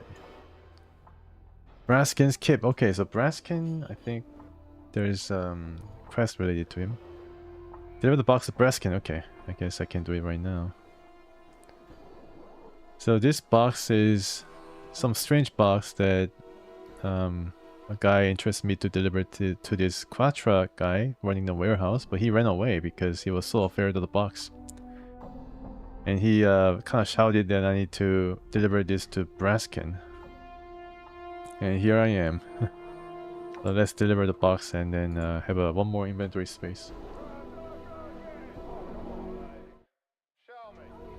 Pretty big place. Hey Braskin, you looks like a pretty tough fella. Can I run right through your stuff though? I think there's stealth in this game and there's nothing, of course. Very smart. Smart Braskin. Hey Braskin, a box for ya. Box for ye. I guess that's how they speak here. Me got box for ye. The loud booming voice Braskin asks, what in the name of the abyss are you doing in my house? Leave now before I make you even more ugly than you already are. I was asked to deliver this box into your care. Well, why didn't you say so? Hand it over and you can be on your way. As you present the box to Braskin, his expression changes from one of anticipation to that of amusement. Whoa there, I won't fall for that trick a second time. Put the thing away and leave. I don't understand. Why won't you take the box? First Quatra and now you. You say Quatra? Braskin let out a great bellow of laughter. Why, that's the fellow who bought the box off me. Thought he got the best of me when he bought it. I guess he figured the gem alone was more than worth the price he paid me. Poor fella didn't realize what he got himself into till it was too late. Just what's so horrible about this box? You mean you really don't know anything about that box you're holding? Well, I guess it won't hurt to tell you what I know. First off, if you don't get any ideas in your head, the curse on the box only affects the current owner of the box, and to be the owner of the box, you have to willingly take possession of it. Okay, I guess I did take willingly possession of this. There goes the idea of just leaving the box for someone else to find, so what's in the box? Now, that is a good question. The box has been around the hive since anyone can remember. There are many rumors flying about. As you can imagine, over time the truth has been warped a bit further with each retelling of the story. Go on. I have heard many a story about that box, and they all seem to have a recurring theme. The name given to that foul thing is Mordor's box, and the owner of the box will die should he or anyone else open it. As to the contents, who knows? Some say it's an ancient dragon, others say it's an evil soul or Mordor himself.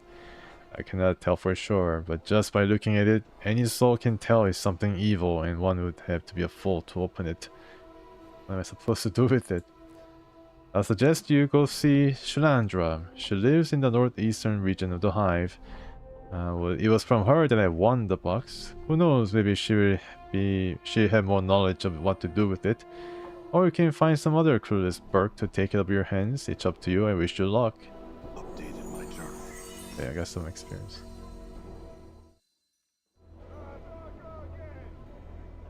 Oh, okay, I see. So if somebody is in the house, don't loot the house, of course. It's going to make everybody hostile to you. Might be a bit of a trouble. I have merchant. Okay, so this is... Thanks for the tip. I really appreciate it. And here I am in front of the dwelling and see if this is occupied. Looks like a really big place though, so it must be occupied. Small dwelling, okay. It looks pretty big, but yeah. So you kind of take stuff from these containers. Yeah, there's like 5 copper. It is tempting me, but I'm not gonna... Oh, actually, even looking at it makes her attack. So she's attacking me now. Yeah, because I looked at it. That is bad. Done. Autosave is there to save the day once again. Let's just talk to her. You see a plump woman going about her chores. She doesn't notice you entering the room. Greetings! What are you doing in my house? Don't you have any manners? You just don't go around entering people's houses. I'm sorry, I didn't know anyone lived here. Well, now you know. Please leave now and close the door on your way out and don't let it hit your bum. I have many chores and I still need to finish and don't want any more interruptions. Farewell.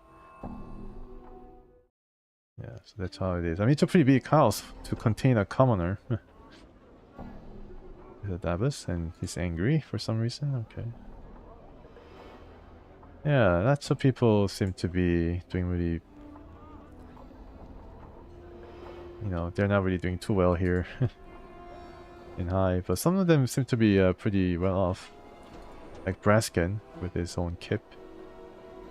And the bejeweled box. High dwelling, and this is exit. High dwelling, Brasken's kip. Another random house. This is the enhanced edition where you can actually go really full out into the distance and have a really wide view of the area, which is pretty cool. Finally, steal a wall sigil. I can buy some sword here, I guess. This star-faced old fella appears to be selling various hand weapons. And come on over then, come to see my blaze, have you? Yes, I have.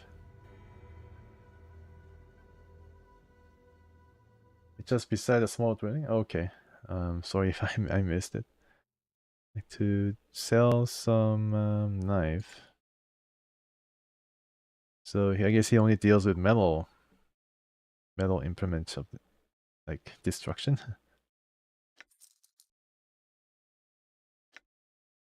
Only $1? Wow, that's a... Alright. Sell this.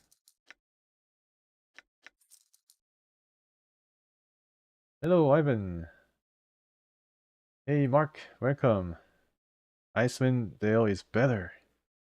Yeah, if you don't care about the story, I guess Icewind Dale is more pure D&D experience. More combats to be had. And all.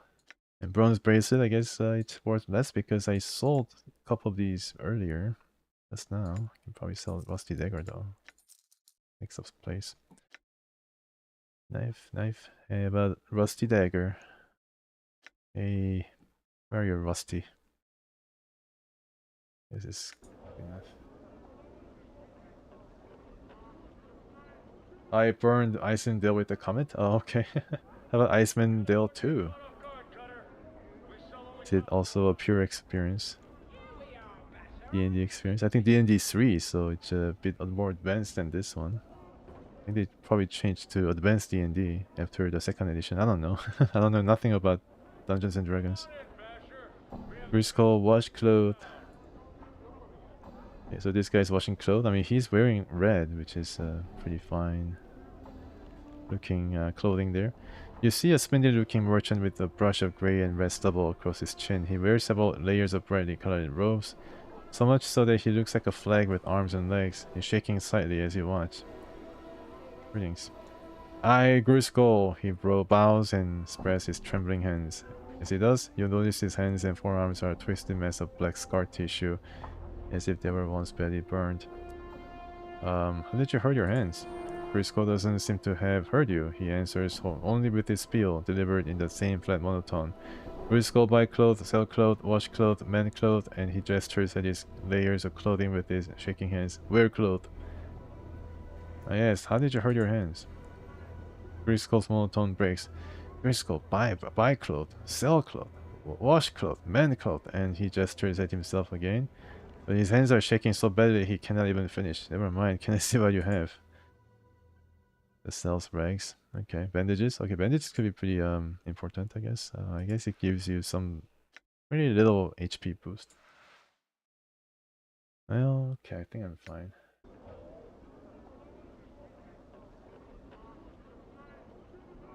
So another good thing about this enhanced edition is you can use tab to identify all the important important items and NPCs of interest around the area. And it's a pretty busy area too. So let's see if I can talk to her. This attractive young woman is smiling and beckoning to all passerby as she calls out the purchase of her goods. Plates, jugs, cups, tankards, drink from the goblets of the finest lords. Upon seeing you, she waves you over as if you were an acquaintance. May I see what you're selling here? I sell plates, cups, jugs, tankards, cutlery, and like, sir. All quality, sir, the finest. She steps back and lifts the lid of the crate on the wagon behind her. Please look over my goods. Should you have any questions, feel free to ask. Step closer, examine the contents of the crate. You peer into the crate. It's full of plates, cups, jugs, tankards, cutlery, and the like. They look to be of varying degrees of quality, but some of it appears quite nice. As you're looking them over, she presses up against you. See anything you like, sir? Her long waving hair brushing against your shoulder smells faintly sweet like vanilla. Where does all this come from? She flashes a wicked grin. My lovers are all burglars, sir. These goods are pilfered from the homes. I mean, she's really honest. Holmes and Sigil's novels. Upon seeing your expression, she laughs sweetly. A jest, sir, merely. My father and brothers are thinkers. These are wares which are discarded from the novel's mainers and made good by them once more. Ah, I see. Questions? Oh sir, just wait. He shoots her hand on your forearm. Her touch is light as a feather. Are you sure there's nothing you need? Surely something for your own home or a gift. She bites her lip coyly, cocking her head slightly. Well, this is a nice plate right here. What, sir? This one here? No, that. Wait, this is ridiculous. I know plates. I had questions. She looks so sad. You're nearly stricken with guilt. Slowly, she lowers the lid of the crate. Sorry, sir. I have no time for questions. I must sell what I can before the day is done. My family is large and hungry. Okay. I passed him twice. This merchant. Right? Must be this merchant. This older merchant has a worldly look to him. His deep voice is gentle but confident. Ah, hello there. Are you ready to sample some of the most delectable treats from across the plate? Oh, across the plains, my good man. Alright, so this guy is a seller and he only has a barrel. Like, so I didn't really notice that this guy would be selling herbs. I thought it'd be like this, you know, with herbs and everything displayed on the cart. I bet the midwife of the square needs some herbs sprung from this seed. Here, can you help me? 500, wow. The man takes the seed, looks at it critically as he presses it between his thumb and forefinger. He winces and a small drop of blood appears on his thumb. Ah, this seed has got a bite on it. I noticed that. Do you have the herbs she's talking about? He can't seem to take his eye off the seed. Lad, I don't know if there is anyone who has what your friend seeks, to be square. I've never seen such a seed before. You need someone who will cultivate seeds such as this, for I have none. Well then, where would I find such a person? My journal. Don't know the dark of that, friend. He sends the seed back to you. You'd be hard-pressed to find a gardener in the hive. I see. Maybe Borns for Trees could help. Farewell. Oh, that guy. Borns for Trees. Yeah, I know that guy. By Limlim? Hey, Limlim. Who are you? Where are you? Lim Lim. Try these spices, sir. I could just taste them all over here. Jump, Lim Lim, jump! The merchant seemed to suddenly notice you. Oh, greetings. Would you like to purchase one of these playful, gambling Lim Lims, my lord? Not yet. Just one of these Lim Lims. They are from the outlands, my lord. Neither wholly insect nor animal. They're friendly, playful, and quite loyal. He takes a silent glance at the Lim Lims, then leans close to whisper, pretty tasty too in a pinch. Interesting. I have some other questions. Well, I'd like to purchase one.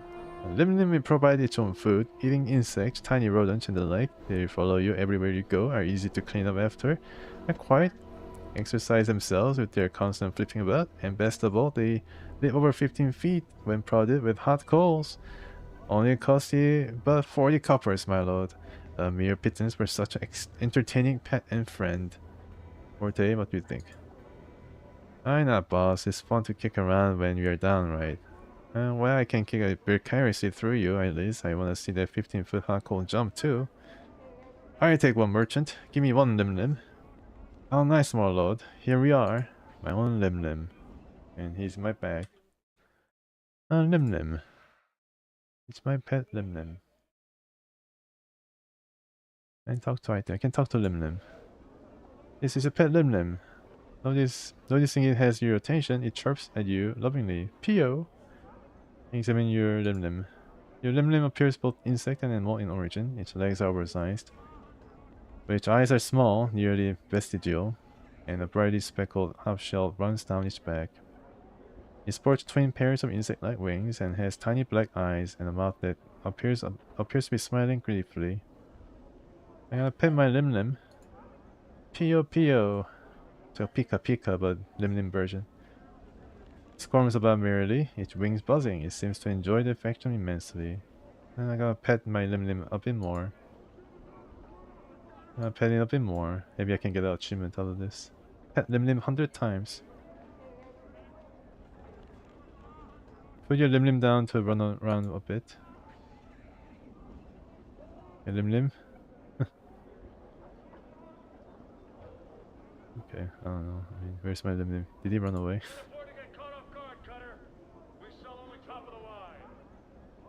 There you go. Pick your Lim Lim back up. I don't want to kick it, but I guess there comes a time I have to kick it. A story for a jink, eh? Weak wind. Alright, so let's you can actually have a closer look at this Lim Lim guy. There we go. So this is what it looks like. Lim Lim.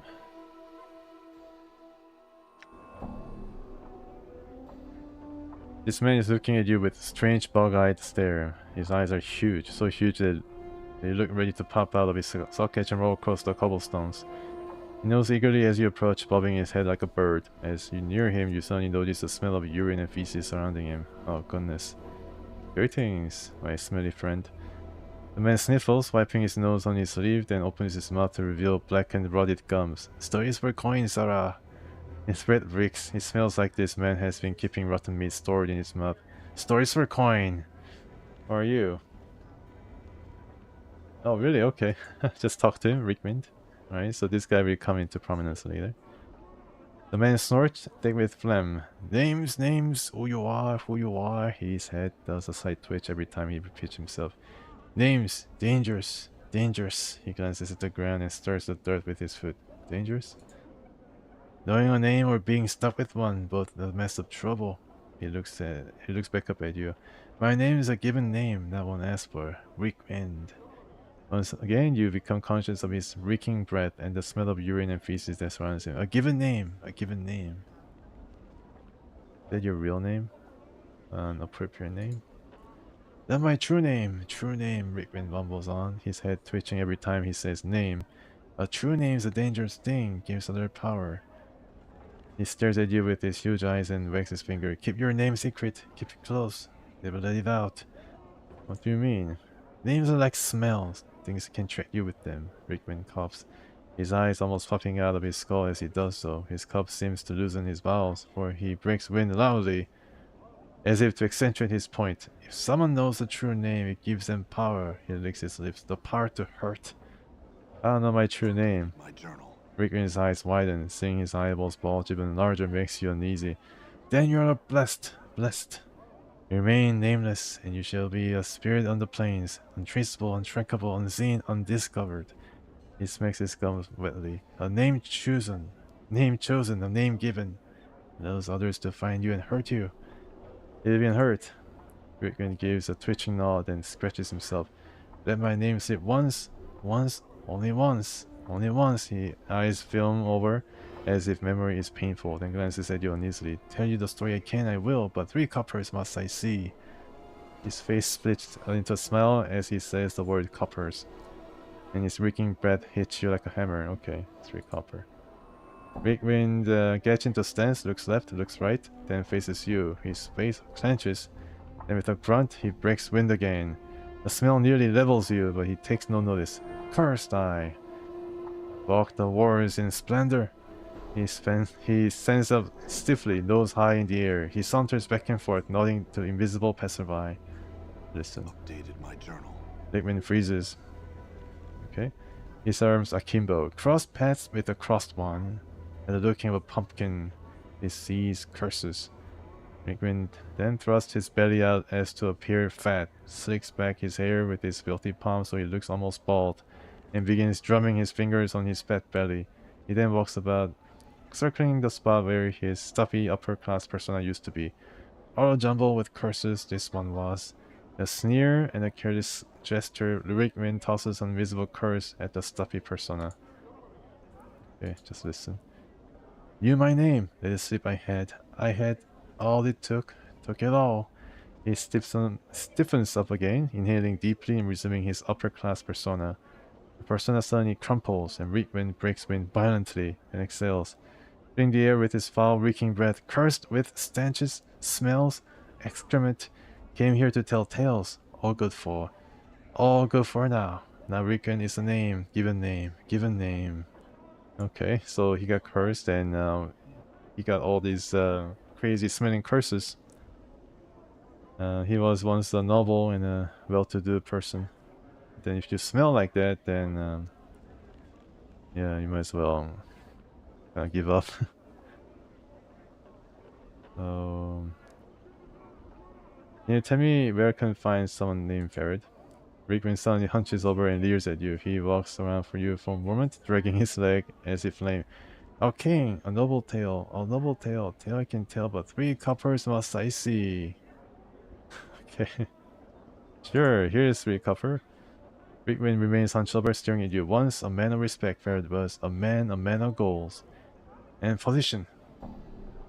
All became nothing, turned to air.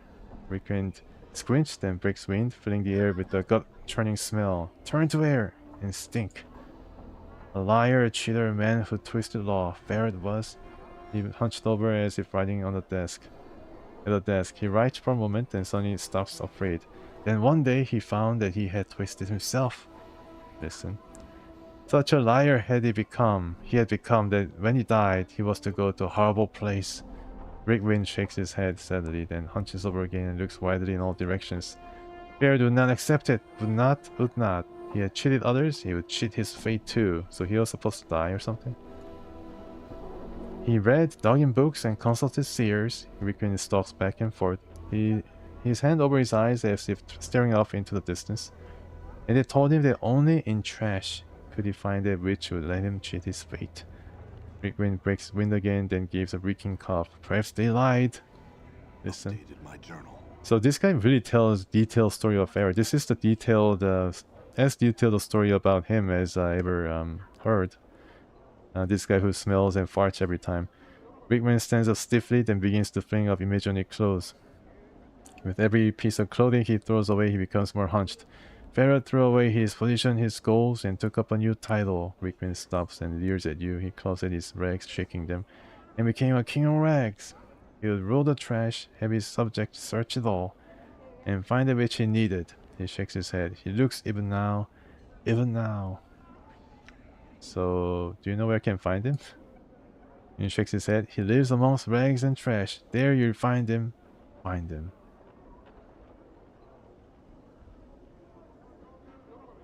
Okay, cool. Yeah, I mean, this guy has all the stories. Very interesting stories about Farad. He wanted to cheat his fate. Not a really good upstanding guy to begin with, but yeah, then I'm now once again attacked by the thugs. I guess these are a bit more trigger-happy dudes. Can simply run away though. Cannot enter this place. But I need to go and visit Born for Trees, which I'm pretty sure he's in this district. I'm gone. Because I did set up a waypoint or marker. He's right there, the tree guy. Tree guy is Mourns for Trees. You might know a seed or two. Oh! You are dressed in all blue. Are you Emery's? Let me check. You see a tired-looking woman dressed in tight leather bodies and leggings. The odor of cheap perfume surrounds her like a cloud, and her face is covered with a mask of crude makeup. Okay. Let's just stay and chat with me a bit, love. Greetings. Okay. Maybe she's not the one. Need to find a lady clad in all blue or something, because that's what one of the collectors told me to... I think it was Nod to find for him.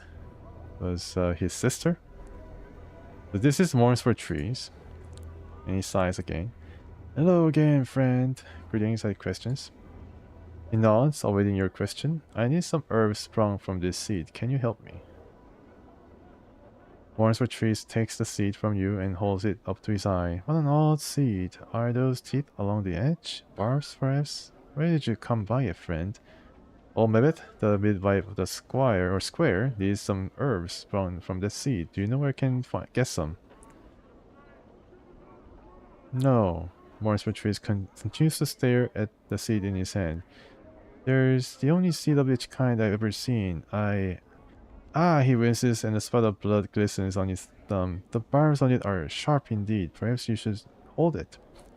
So you can help me either. Unless you can make that one grow, I cannot. Again, I've never seen a seed of it like before, friend. So you're gonna make it grow?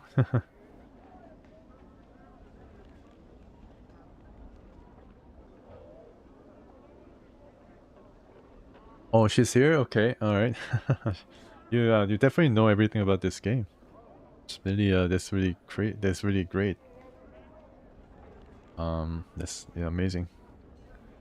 Is there any way to make it grow faster? Mourns for Trees looks at the seed. Perhaps if you cared enough to see it grow, maybe I can pet it or something, just like Lim Lim. What do you mean? This is Sigil, friend. Belief is everything. Everything from the spire on which Sigil rests to even that tiny seed you hold there. If you believe enough, anything is possible. Sounds like a like a sports brand advertisement. Adidas or something. Follow focus on the seed, ready to grow. Oh really? Wow. So you can actually with willpower grow this seed. You're surprised there's a crack and the seed splits. Twigs splitting from its surface like fingers. Instinctively you drop the seed, but the talon-like twigs wrap around your wrist and will not let go. What the hell? In my journal. Mourns for Trees stares at the barbed branches wrapped around your wrist, stunned. I think the barbs on those new branches would be more than enough for what your friend needs.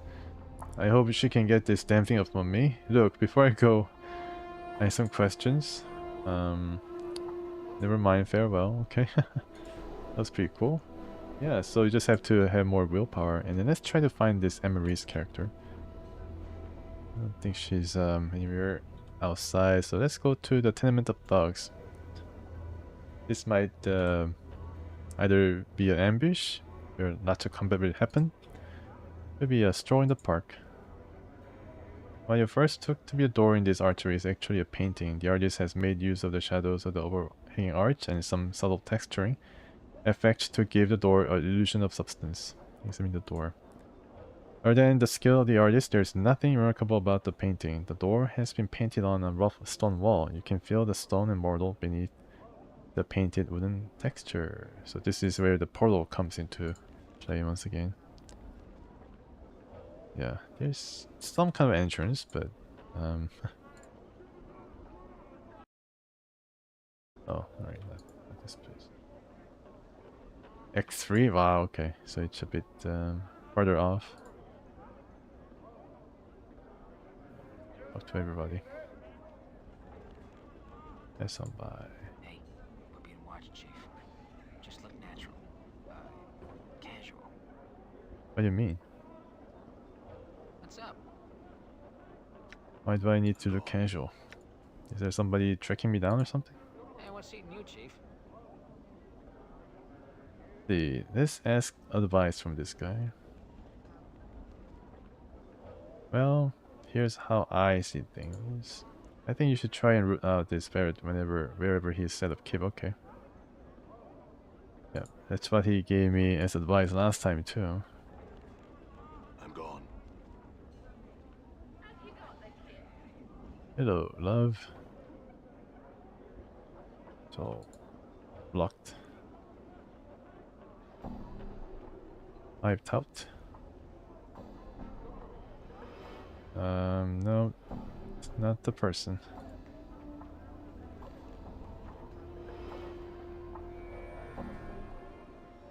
Oh man.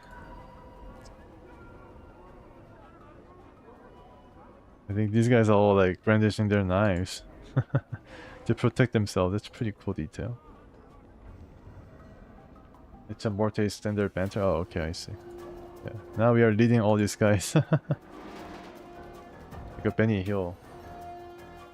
It's real time too. Can I stop? Right. Okay, so southwestern. I think I should go to northeastern portion of the hive and then continue west to the Ragpicker Square. Let's just let's just fulfill one part of the quest and then come back here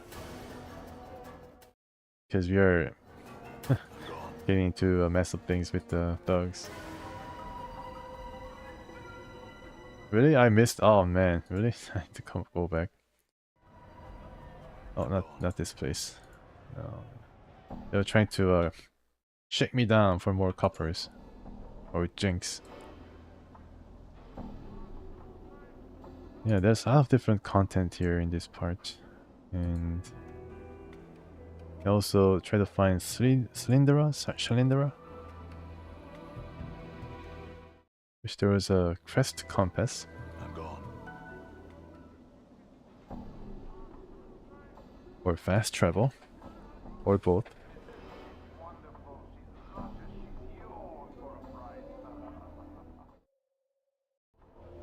The hive. Alright, is this the place?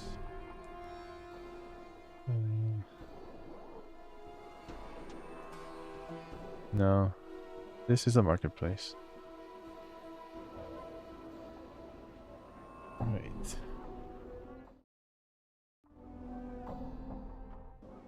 More thugs. Hey, Lim Lim. Oh no, Lim is all dead. What did you do to these Lim Lims? Right, pick your square. Okay, so this is the place. All right.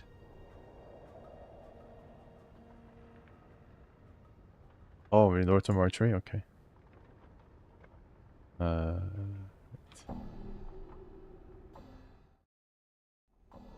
So, yeah, I brought the branch. Hopefully you can remove them from my hand, my wrist. Vivith turns as you enter and gives you a skeptical eye. Your pet brings you back here, does it, child? I return with those herbs you wanted. Now maybe you can get this damn bramble patch off my wrist. Is that so? Vivith glances at the barbs that surround your wrist. If so, think it off then. We can also think it off. Do so. Nice, another good amount of experience. Creaking and snapping, the black barbed branches unravel themselves from your wrist and form into a tangled ball of brush and twigs. It looks like a nest of dead black snakes. Maybe snort. Think it into a picture frame or some such. Something with more structure and less angles. I guess she's teaching me some magic here. Concentrate on the barbed ball, then imagine it as a picture frame. Wow, it's another batch of points. Hello Liz, welcome.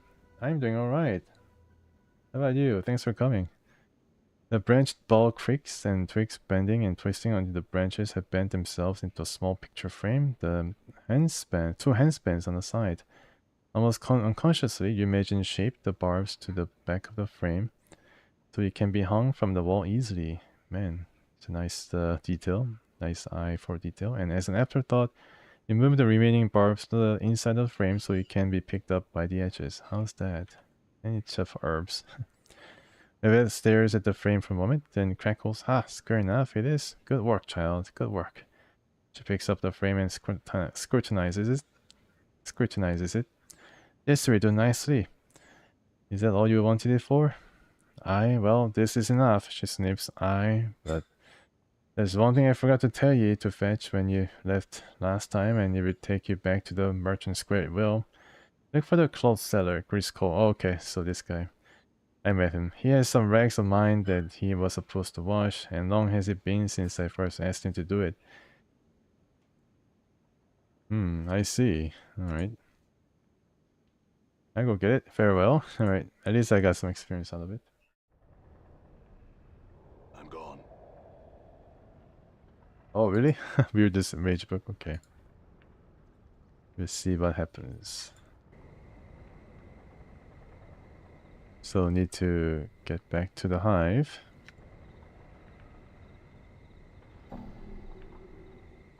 And my experience point. Alright. Still not there, I think. Yeah, these guys are all like trouble.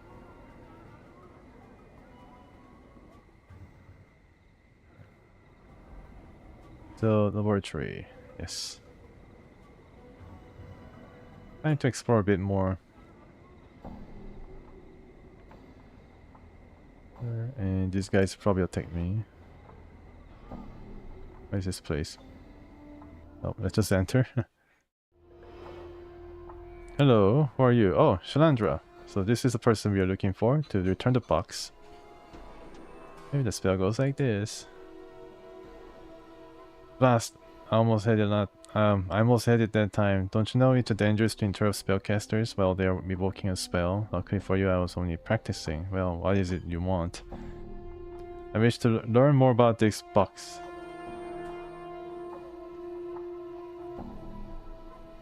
You hold out Warrior's box for Shirandula to examine. Ah yes, I remember this box well. I acquired it some time ago. What do you wish to know more about it? Or what do you wish to know about it? Who did you get this from? Let me think. I don't recall whom I got it from. I just remember I was down in the marketplace looking for some spell components where some person offered me this box. After testing the box, did you open it? I found it to be cursed, but I was intrigued by the spells woven into the box, so I purchased it anyway. You're so intrigued by the box, what made you decide to give it away? I was young and brash back then in my relentless pursuit of knowledge. I carelessly undid one of the spells. Looked closely at the box, it was like new when I had it. The signs of the decay are an indication that the spells are weakening. I realized I was in danger if I kept the box any longer, so I held a contest to get rid of it. I guess that's one way to go. Contest? It was the most expedient way to rid myself of it. I simply invited all the bashers in the hive to fight each other to determine who was the best. Bashers are notorious for having big muscles and not much upstairs. You know what I mean? They came like flies to honey. I forced some money and the box as a prize. I believe some basher named Braskin won the contest. Okay, so Braskin, yeah, that guy. I have more questions I wish to ask. Oh yeah, Silent Hill 2 play. Okay, that's pretty cool. This. Yeah, I'm pretty sure it's pretty tense and very scary. What else do you wish to know? You seem to know something about magic. Can you tell me what spells have been put on this box? For many years I studied the box and tried to learn its secret. Spell upon spell has been woven into it. To my amazement, my studies revealed that all the spells are of the type used to confine fiends. Okay, so we're gonna release some fiends if I open the box. Fiends? You mean there are fiends trapped within this box? No, not fiends, a fiend. And judging by the sophistication and power of these spells, you have to be one of the significant standing and power in this realm. More questions I want to ask. Can you safely remove the spells on this box? Do you know the history behind this box? Only thing I have been able to learn is its name. It is called Mordor's box. As to who this Mordor is or the origins of the box, I do not know. More questions I wish to ask. So can you safely remove the spells? Seeking to remove yourself from this box. And that spell is the worst of them all. Basically, this particular spell draws energy from the current owner of the box and use it to power one of the spells of confinement. That isn't the worst of it. The thing inside can smell this energy and would more than likely hunt down the person should it escape. It's really a no-win situation to own the box. Either it drains you dry of your energy, or the fiend within kills you. Great. I see. If I don't mind, I'd like to ask you some more questions. Is there a way to safely dispose of Mordor's box without hurting anyone? Just exit the game. I'm not strong enough to fight or banish such a creature. It's been ages since I've been there, but there was a cathedral located in the middle of the alley of dangerous angles. A priest or someone who gains their power from a higher source might be able to help you. Oh, that place, okay. Yeah, great help, thanks. And I got leveled up, or is it Morte? I think it was Morte. Hey, congrats, you got leveled up here. Can fight a bit better now. Become the best fighter in our party. Except, okay, so that's nice. And almost there too, about the con. He's actually a dual class. He's probably closer to becoming the next level fighter than the mage, but still, I mean, that's pretty nice. I think in terms of levels, he's probably level 6. Highest level among the group right now. And Morty was able to outpace me in leveling up because he was responsible for killing all the thugs, more thugs than the Nameless one. Okay, so yeah, I think it's now time to go back to the marketplace. I mean, this is really trademark of a RPG released by the turn of 2000, where there's a lot of FedEx quest. I don't trust the gift. Yeah, just exit the game. The box will never bother you like the sarcophagus in Bloodlines. I was wondering, oh man, these guys are taking... Okay, let's fight then this time. Let's test out Morte's newfound ability or power. Endure. Yes, let's endure this fight. Yeah, Morte is very, very good. You also swing?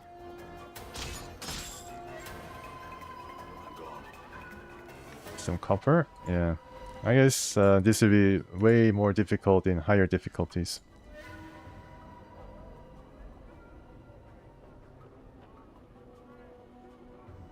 Just checking the names of people. Emeris.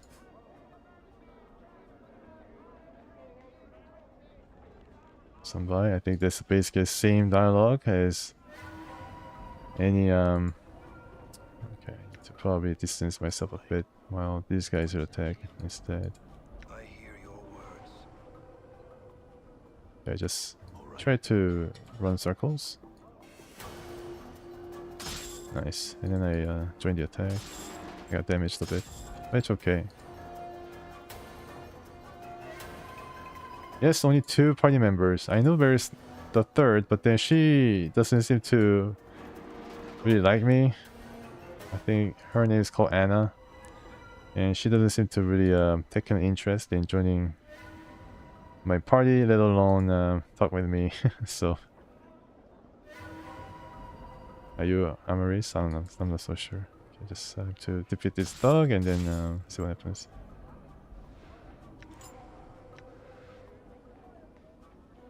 Okay. Greetings and... Not today.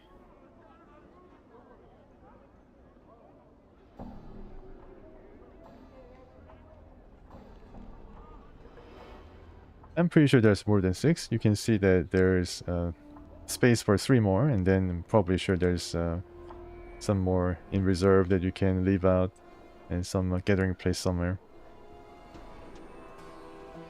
Alright then, let's go down to... Hey, who are you? You're all blue. Greetings, and... Not today. Yeah. So many harlots. Which is... Somebody at Black Isles... Our studio was responsible for placing all the harlots. Okay, so I need to go down. Let's see. Let's check. Southwestern portion, Catras warehouse, course bar, Felta 2. Okay, I guess I need to go to southwestern portion. Always get a bit confused here, but this could be the alleyway. I'm not so sure, but hopefully not. Yeah, this is not the alleyway. That's good. I think yeah.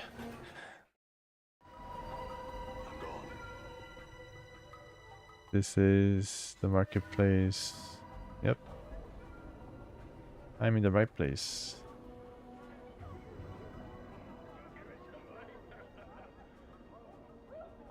This is Griscoll, the person who was supposed to wash the old witch's clothing.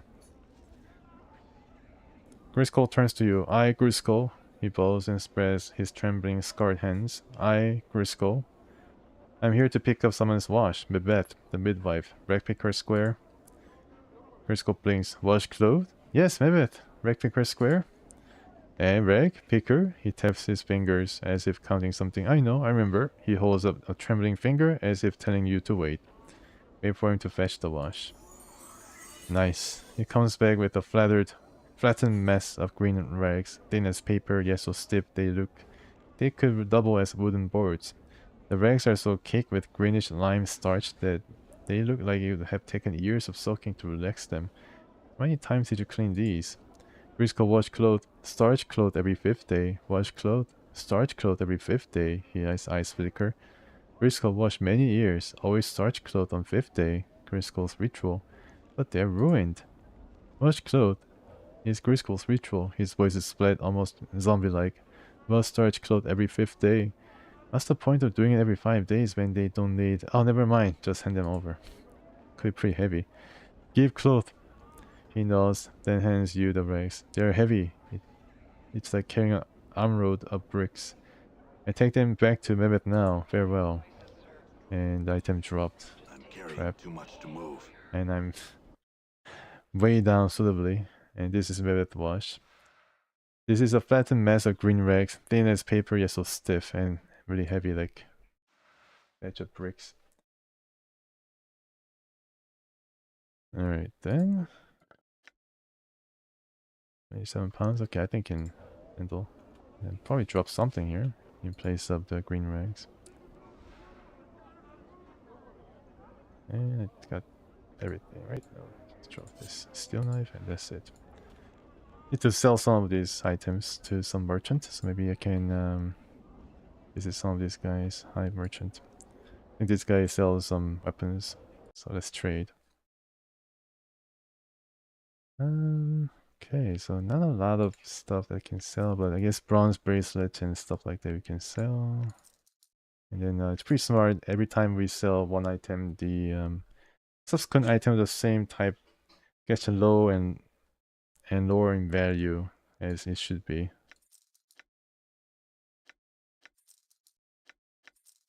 Okay. Try these spices, sir. You could just taste them all over your...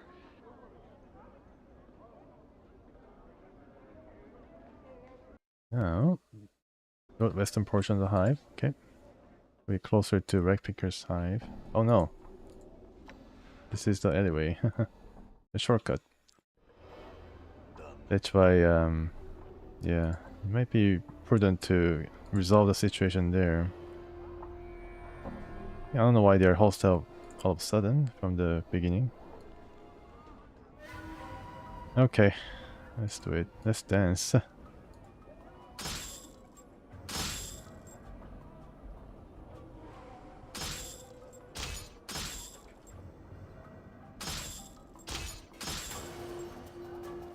Just going through them like,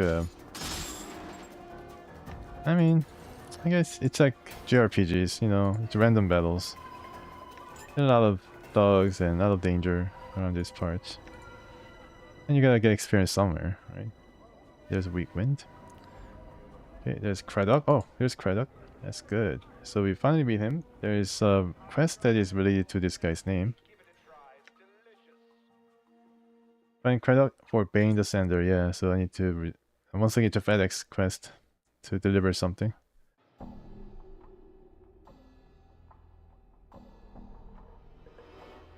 Deliver the message. Alright. Let's deliver the message. You see a huge man watching the area with a tight-lit frown and narrowed eyes. He's hunched slightly as if bearing a heavy load on his shoulders. The unpleasant smell of sweat and dirt wafts from his clothes. Greetings. The man glances down at you and his frown deepens. What are you sniffing around here for? You Craddock? Mayhap. He studies your face as if trying to recall you. If I am, what be to ye? I come with a message from Bane the Sender. The message states the shipment must be cursed by the 3rd day or there will be a penalty. By the hells, can they be such fools that they think we can miracle it there? Alright then, your message has found its way to the right ears, so all the good it will do. What's the problem? Look around, ye. Murdoch gnaws at the laborers in the marketplace and scowls. These laggards and half-wits can barely keep up with the load as it stands, and now it needs doing in half the time.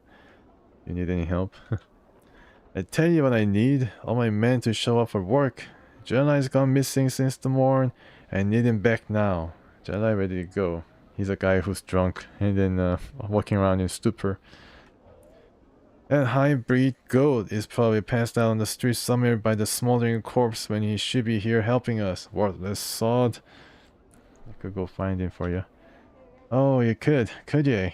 Craddock squinted at you. And now, why would you do that? Need a help, don't you? It doesn't sound like you can spare the time to go looking for him, and there's work to be done. Craddock is silent for a moment, then nods. You find Jelai, you tell him to drag his worthless bob-ridden hide here, and pay you for your trouble. He frowns. When you found him, now get. You say he's likely by the smoldering corpse where he's dead. Okay, I know where he is. Alright, so let's find this Jelai fella. I think Ignis was one of the guys who can join me, but I remember him being chaotic evil. But there's a really nice story associated with him. That's what I remember from the first game, so I guess. Yeah, so this is where the corpse bar is, and I need to fight all these guys and get some jink or bracelet. That's probably better. Yeah, okay, let's fight him off. Let's fight them off. You stay back. I guess there's no choice, but please help. Nice, good job. Oh, actually, I was able to get that guy in the end. Oh, I got damaged. Alright, more tape, please come. Do not chase after the running guy.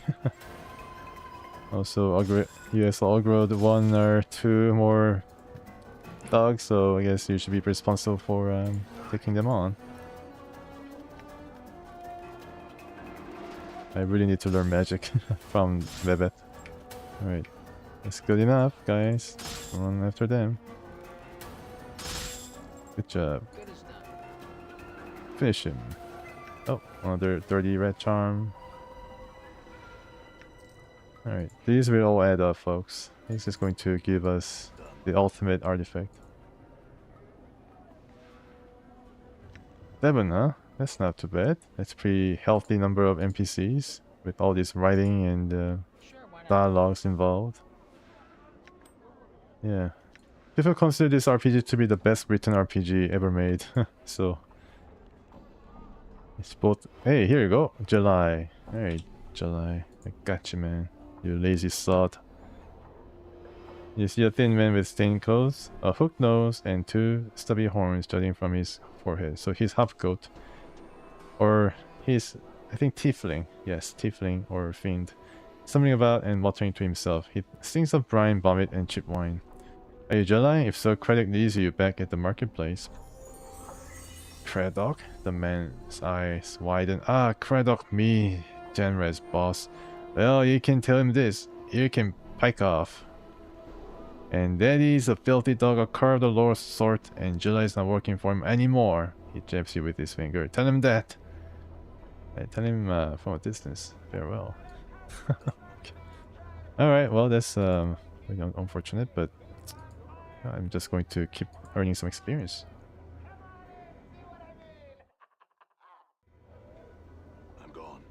No, no, no. Alright. I thought that was a bug, but it was just a guide.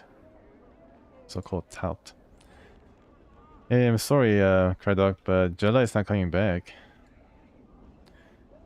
I found July. His scowl has deepened since when you first saw him. It looks like he's about to crack his face into find July. Is that right? Craddock glances around. Where is he then? Truth. He said to pike off.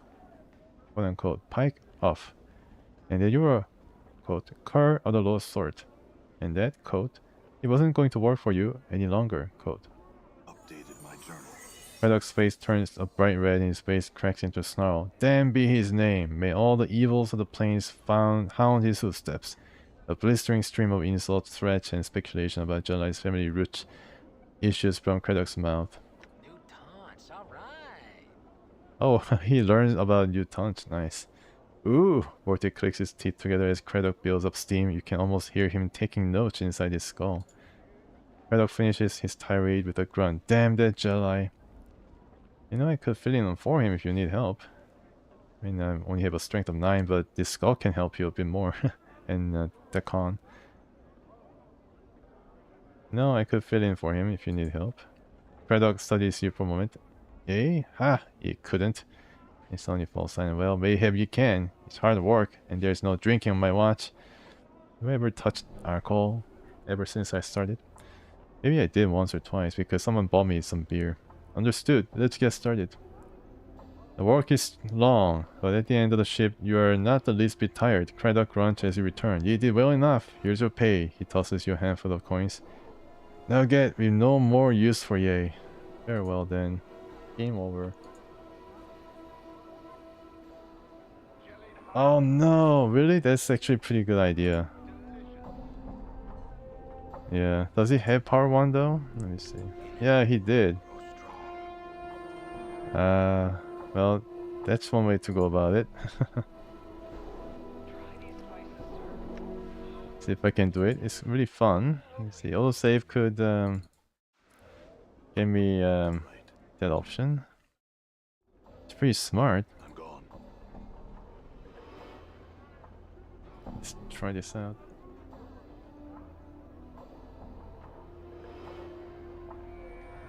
Okay, so it's a bit of a trick.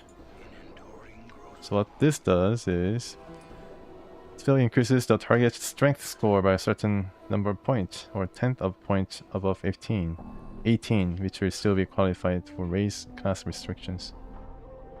Cannot bestow a strength of 21 or greater if the bonus is as follows. Okay, well, let's try it out. So this guy's strength is 9.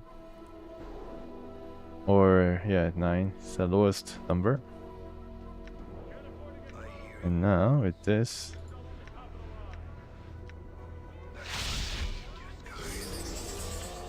Oh, and it's now 16. Wow, it's a substantial difference. So I got 10 copper. Updated my journal. And what about now? Got 30. Cool. 3 times as much. Yeah, that was pretty neat. 16 strength compared to 9. And 30 or 20 coppers richer. So thank you for the tip there, Pavel. Then it's not 60, but I guess to get 60 you gotta be like 21 strength or something. Alright, so that quest has been done. Need to go back to Bane the Sender and then tell him of the success of relaying the news. There's some interesting ambient noise here. I think he's here. Bane the Sender. He wears purple. These guys, and I unfortunately got... Oh, actually I do still have the strength here, so I can probably make use of this cool strength. Although my defense is probably not that great. Yeah, Morte miss. And we just go and get rid of these guys. I mean, these dogs are coming out everywhere.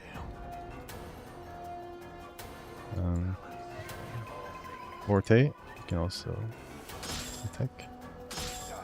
Good job. That was my hitting this guy that made him run. Not gonna follow him. Actually, the Briar was walking around. Just walking around randomly. Okay. Last pretty long time. Yeah, had a full work day and then still is augmented. That's pretty good. Gitzerai. Hey, he's a Gitzerai townsperson. It's a pretty unique sight. This guy.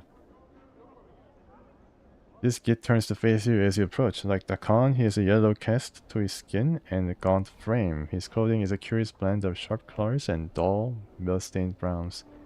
The Git's dead black eyes flicker over the Khan, then you. Greetings. The man ignores you and turns to the Khan instead. He speaks several clipped words in a low tongue which you cannot understand. His expression doesn't change as he speaks, nor does he make any hand motions, so you can't even hazard a guess at what he's saying. The Khan replies with an arrow flight of words in the same tongue, and the Gitzerai falls silent.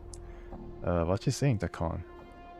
The Gitzerai turns to you as you speak, then turns back to the Khan and speaks again, this time at great length. The Khan replies. It sounds like the same arrow flight of words as before.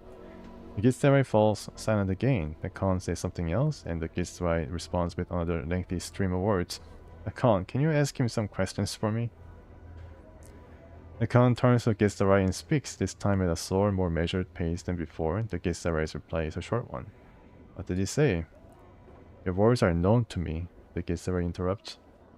Face me and speak your mind. I will hear you. Very well. I have some questions. Fire of East Anon? No, I haven't not met this person. Acolyte drowning? I'm sorry. Your question is a step in the dark, an arrow without direction. His forehead wrinkles. The answer to this question will fill the mind of an anarch. Anarch? You mean from Bloodlines? Nines Rodriguez? There's no time for such an answer. Tell me plainly what you wish known. Okay. Then, let me be more specific then. Can you tell me about the Lady of Pain? He says she is a queen of this city. Her mind is not known to me. I have some other specific questions about the city. The Git pauses, then speaks again. Ask your question. I hear you. Hear you. I seek someone named Ferret. Do you know him?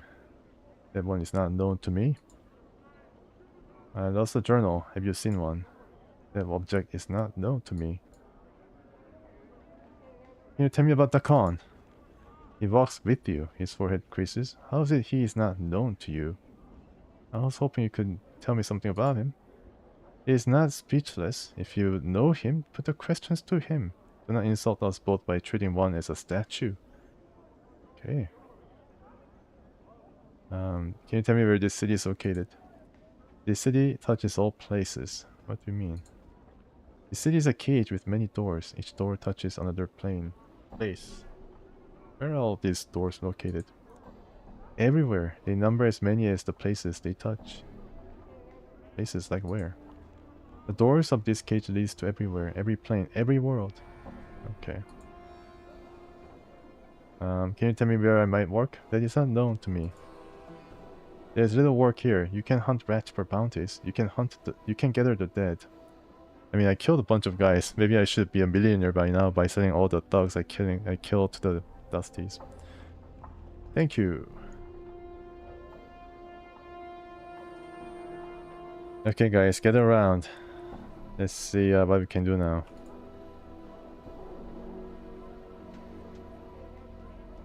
Try to find where Emeris is. Nope, not her.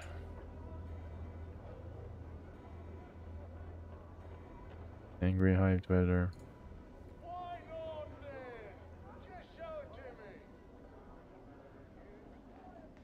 I don't think it was her. No.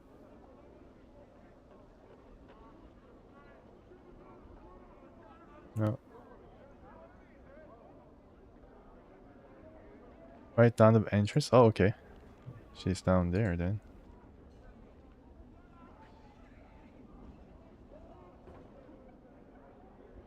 Jelai is still here, so can I talk with Jelai? Jelai, look, I watch out. Kradok's angry and he threatened to kill you if he sees you again. Updated my journal. Just like Grunch, what a fool I was. I just popped out for a quick bite of bub, and the next moment he grinds his teeth. Thank you for the warning. Just be careful, farewell. Yeah, be careful, man. Amarise, okay. Found her. Thanks for the tip. You see a young woman dressed in a tight leather bodies and leggings. She smells faintly of cheap perfume, and her face, though pretty, is painted with garish makeup. She smiles coyly as she sees you, seeking some company love. Are you by any chance Amarise? There's like a name on top of her head. She stares at you silently for a time, then speaks. I was called that once, long ago. Who are ye? I was sent to find you by Nod, your brother. He is worried about you and hoped I could tell him how you were. The Nod? He's alive? Where? Why didn't he come to seek me out himself? I think he's ashamed. He's a collector now, living in the poverty of Rag Picker Square. He doesn't seem quite right. In the head, I mean. Updated my journal. Aye, he was a bit touched, even as a child, when his name was Dodas. And I missed him so. Ashamed, though. Ah, me own works no more proud. Ah, well, at least I'm doing well for myself. For a hiver, at any rate, eh? Must visit him soon. He looks at you closely for the first time since you've spoken. Are you a friend of Nod's, or... of a sort? Yes, why? Could ye? She frowns, biting her lip as if considering something. Could you give this to him? She steps close to you and offers a pouch of what looks to be about 100 copper commons. Profit! Yes, I get to him. I'm sorry, Cutter, but could I get you to swear it to me? A lot of copper it is, for me at least. Yes, I swear I get it to him. My journal. Aha, you fool. She hands you the pouch. I thank you. Go speak to Nod for me and tell him how I worry about him, so I will. Farewell. Alright, it's another FedEx quest, but you know, I don't mind. More things to, you know, more experience for me. I don't mind it. Somebody is left behind. The skull is left behind to fend for itself. Yeah. Look at that. So strong. Okay, time to go back, I think. Oh yes, I also need to go back to deliver the cloth to Mebeth. And oh man, okay, just finish him. I guess these guys are not really strong fighters. Now we can just... I think I killed like hundreds of them already. More Jink.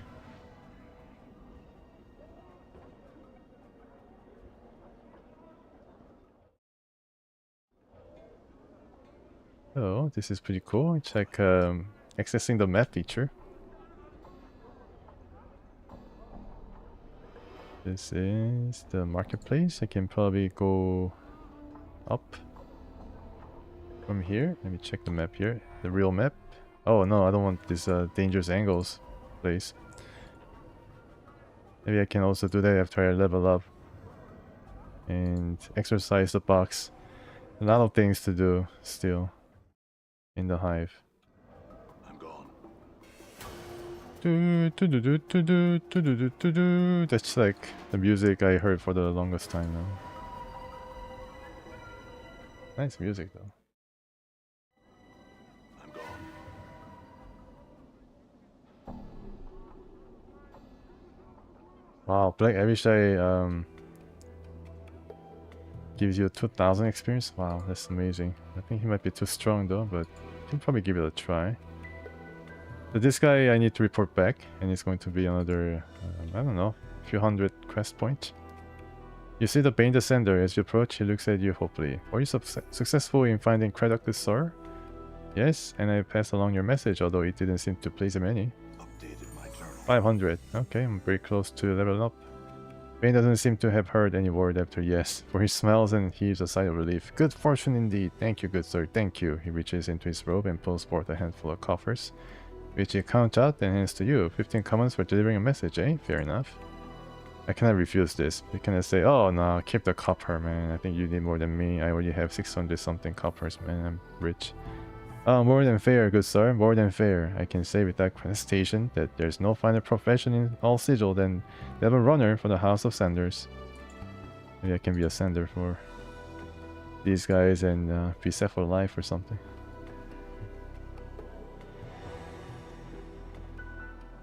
Okay, I guess this is the place, right? Can we actually have a look? The western portion, the mausoleum, Shandy skip.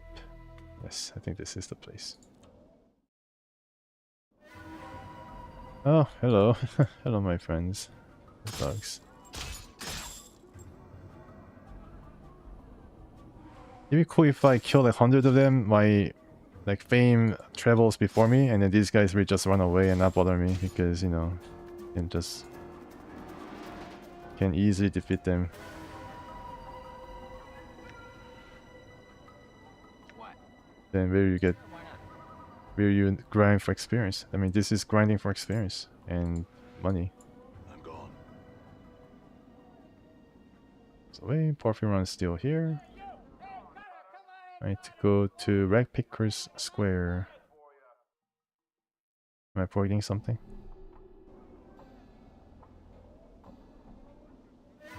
Was I in Flophouse? Yes, I was. There was a guy who had an ear or something and was raging about fork. It was like, fork, fork, fork. Don't touch my fork. Wow, that was pretty cool, the con. You truly are a master of sword. Sounds like a Vulcan from Star Trek. That is highly illogical. All right.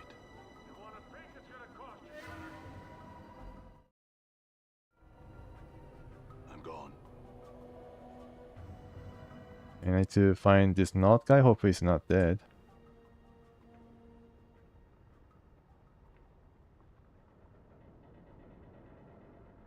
There's not. He still is okay. Yeah.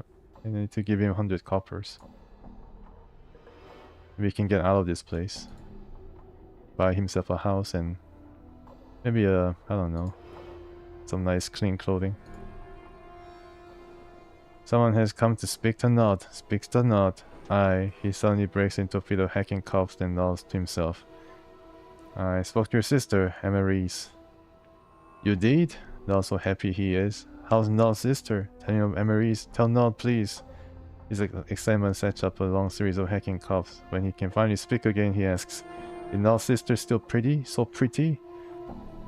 Yes, she is. She's a, you know, prostitute now in the hive. He's doing well and he's worried for you. Maybe I should get... Ah, okay, you can lie. You can lie.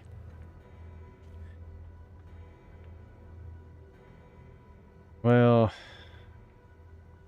maybe she can now... Don't have to prostitute. And let's be frank and not lie. No, so please turn out. Okay, so he doesn't care whether his sister is a prostitute. As long as she's still pretty and he's alright. He looks as if he's going to cry for a moment, then swallows hard. Anything more? Anything more she said for Dota hears? Yes, she wanted you to have these copper commons. She'll also visit you as soon as she can find the time, or you can just pocket the money for yourself and lie about this.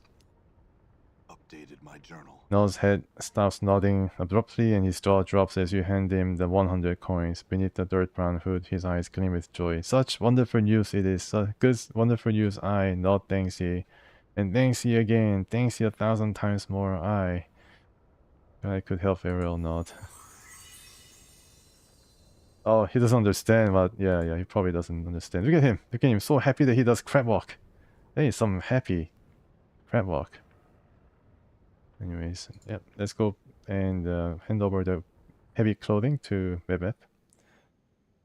And learn some magic, hopefully. Bebeth seems lost in twisting the branched picture frame you made for her. She is squaring the edges and snapping up some of the barbed seeds on the branches. So the branches are actually growing seeds, more seeds for Bebeth. She suddenly notices you and sets down the frame. Aye, child, I brought your wash. I think Griscoll was a little heavy on the cleaning ritual though. She takes the stacks of starch green rags from you and she examines them critically. At least they won't tear, she sighs. Or bend. I was with that cloth merchant, Griscoll. His hands were all scarred and he seemed slow.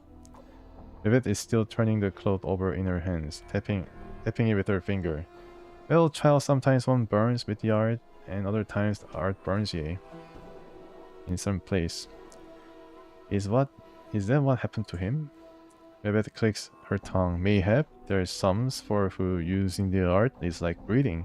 They strolls about with pointy hats and stick with pipes. Then there's hatch wizards and plain touch gypsies and fortune casters and half-seers and midwives who flicker with the art. Them have a harder time of it. And Griscoll was one of them. Vietnam's eye, so to speak, in some ways is no different now than he was. Addicted to habit and ritual, he was. He sets down the stiff rags. They clunk as she places them on the floor. Now there's one last thing I need from ye, child. Another FedEx quest. This better not involve me going back to the market, Mebeth. Oh? And if it does, child? Mebeth draws herself up and she glares at you. Even at full height, her head barely crests your shoulders. Mebeth, it's a waste of time to keep traveling to the market for all these things, especially when you could have taken a moment and thought about everything you need instead of sending me on some same errand 3 times. All I'm saying is that if you can keep your head straight about what you need from the market, I doubt you can teach me much more magic. Okay, let's try this one. Bebeth puffs up, her face turning turnip red. Oh, aye? Is that your feelings on the matter, is it? Oh, yeah, then leave. I tell ye, I won't be wasting my time trying to shine light in that muddle head of yours. Mule head of yours. No, I do the errands. Just tell me, is there anything else you need me to pick up while I'm there? Only this. I need some inks for scribing some ingredients in one of the cookery books. I need you to fetch some from one of the merchants. Kosejai be her name. Very well, I'll go see if I can find her, but I have some questions first. Alright then, I'm off. Farewell. Updated my journal. Stronger. Yes, I feel stronger. I feel stronger. I am level 5 now. Nameless 1. Okay. Maybe you can... Hey, what am I now? I'm neutral good. I changed from the neutral or true neutral, right? To neutral good. Yeah, so this was lawful neutral. I was lawful neutral, just like the con, but now I'm neutral good. Because I help people, I help folks. And 4 hit points gained, 1 characteristic point gained. Why is that? Fighting skills improved, saving throws improved. And oh, character point. So where should I put this character point? Oh joy, oh joy.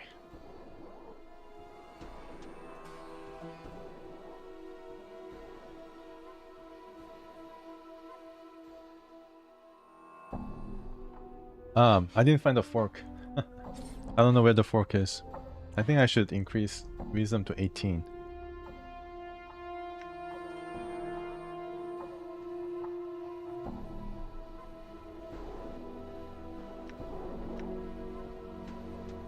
Did I save? Maybe I should save first. Yes. I cannot cancel. Why? Why can I not cancel? I like to save before I make changes.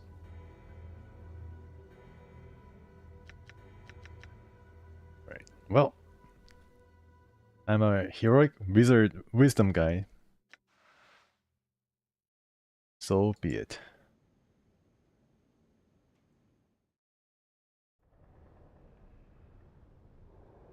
Done.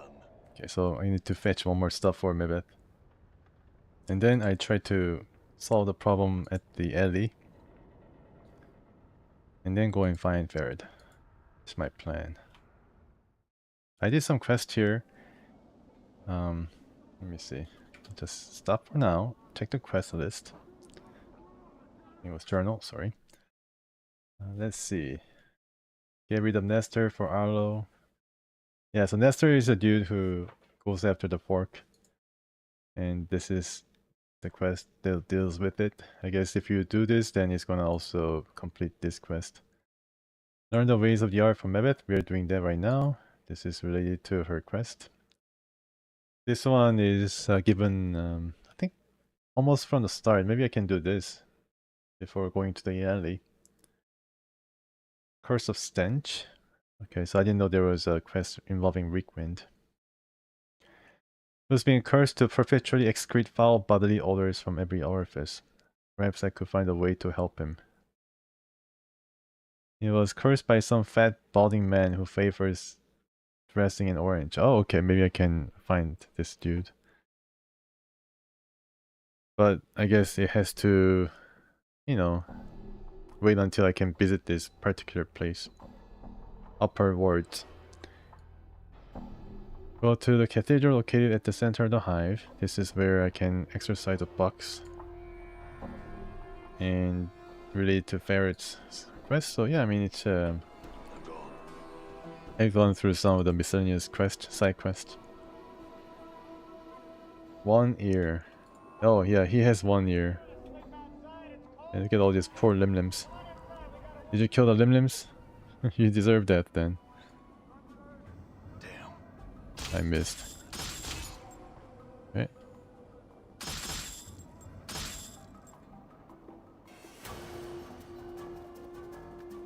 No enlightenment change with his actions. You mean the alignment, right? What's up, Chief? Sure, why not? Yeah, so I can kill this guy for 2000 experience. I bet that guy is really, really strong though. And I'm going to some place where... Portion of the hive, marketplace, okay. I'm gone. So I need to find this particular merchant. Bet she is going to have a name. And this place is quite secure. I don't think there's any thugs or anything like that. Pretty secure. Night merchant. Okay, lever. Night merchant. Here you go, Kosajai. Could have missed her. It's right in front of us and I could have missed her. This toothless old crone reeks of fish and brine. Spying your approach, she gives you a white-pink smell. Fish, my child, fish heads, mayhap. Fish guts, fish gills, and fish heads. Child, hardly. Mebeth said you sell ink. She sent me to purchase some. Ink? She chuckles. Nay, sir, I sell no ink. I sell just fish. Are you sure Mebeth, the midwife in Ragpicker Square, mentioned you specifically? Well, Kosajai was me dam's name and me granddam's name, so it could be any of us. Yeah, they're both in the dead book, so only this Kosajai matters. No idea what she on about. A midwife in the Picker Square, you say? She thinks a moment. Don't know her, I don't. So you don't have any ink. Well, I can't say that's much a surprise. I swear Mebeth is having me run in circles. Well then, Now, hold on. Your midwife friend's not all wrong. I know how you can get ink, but it may not be the ink you're looking for. The ink I'm thinking of bleeds from the gills of a Brogota fin. It does. Oh, okay. This Brogota fin, it bleeds ink. She frowns. Thing is, that fish is not for eating. It's got a horrible taste, scowls the tongue. You can ask Miriam. She pitches her fish cell down the street a southerly way. She cackles. She might have one of them fish she needs on her pole. Miriam, I think I met her once.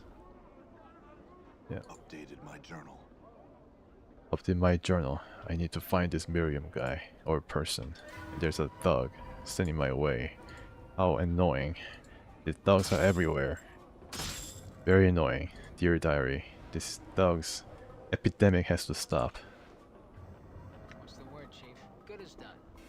Where's Batman when you need it in Planescape? We need Batman to save us. We need a Bat Light to bring forth the Knight of Gotham or Knight of Sigil and deal with all these pesky thugs.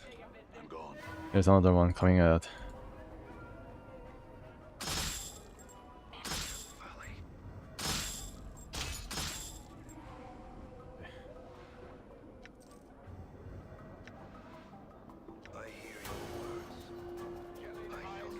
Main market, okay, so it's a bit south. I think I met her once. Let's see. At the harlot. Here you go, Miriam. I sell some fish.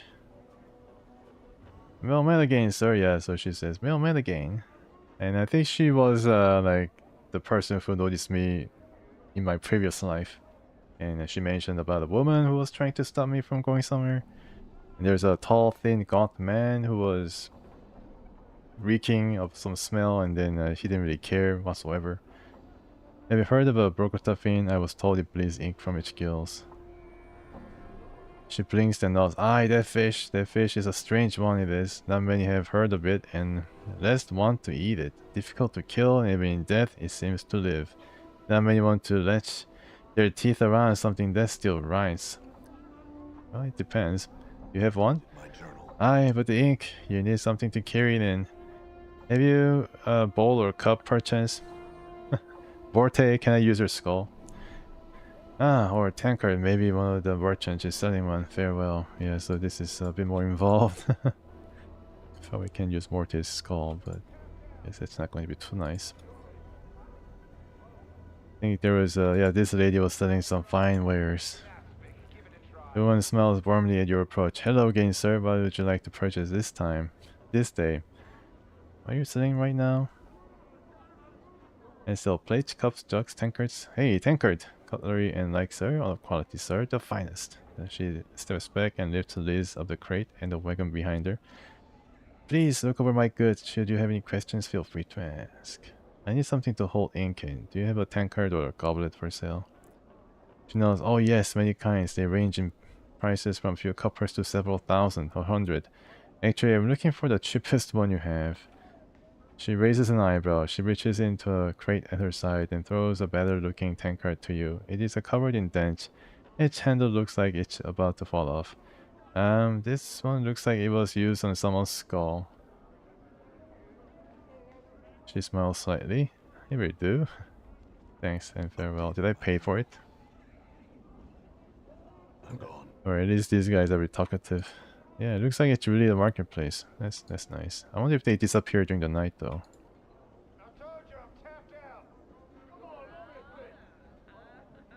Well met again, sir. What can I do for you? I bought a tankard. Can I get the ink from the fish in it?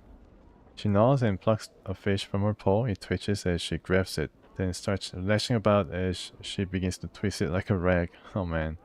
She wrings it until bluish-black ichor begins to trickle from the fish's scales. When your tankard is almost full, she relaxes her grip and throws the twitching fish into the stack at her side.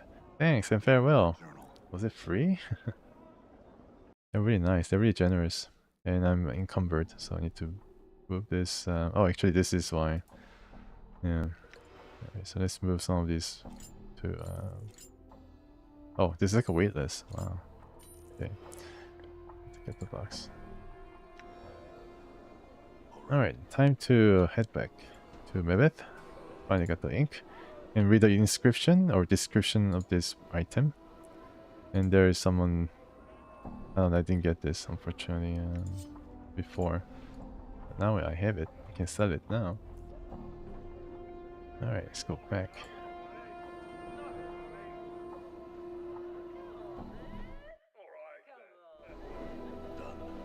I wanna fight.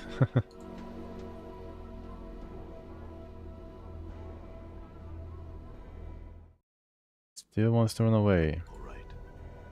Still there. I wonder what happened to Nod. I think Nod is gone. Oh, he's still here. Hey Nod, how's it hanging? You see Nod walking about, nodding and mumbling away to himself. Greetings. Aye, there's the man who helped Nod find his sister. Aye, pretty Emery's. Nod thanks ye once more. I think that's all with Nod. Nod is happy, so. Alright, so let's read about this ink. I think it's just a simple description. This tankard is currently holding a mass of ink from a Brokota fin fish. Hopefully this is the last damn thing Mebeth needs from the marketplace. Alright. It's like a movie called like, I don't know, Karate Kid, where the master forces the, What's up? you know, this Why not? kid to like do all this binyo stuff. Right. Eventually learning the art of karate or something, I don't know, some martial art. Everything is tugging at the mass of greenish lime and starch rags you brought from Griscoll. She seems to be purposely fraying the edges as if to peel them apart somehow. When she hears you approach, she turns. Aye, child. Here's the ink you wanted.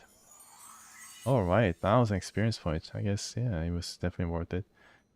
Ebbet takes the tankard of ink from you, then snips it. Prime ink, fresh it is I. She nods at you. You've done well, child, all I asked. Now, I ask you again, after you've seen, do you still want to learn the art? Yes, after all the guiding goal of your errands was to test my persistence, was it not? Ebbet smiles and nods. Yes, mayhap, child, mayhap. And that's not all. You knew who I had to see to accomplish each errand, didn't you? Ebbet nods again, slower this time. Mayhap, child, mayhap. Even so, what did your senses tell you about them? Words for trees showed me that my beliefs affect the world around me. Briscoe taught me that ritual is a wasted effort if the purpose of the ritual is ignored.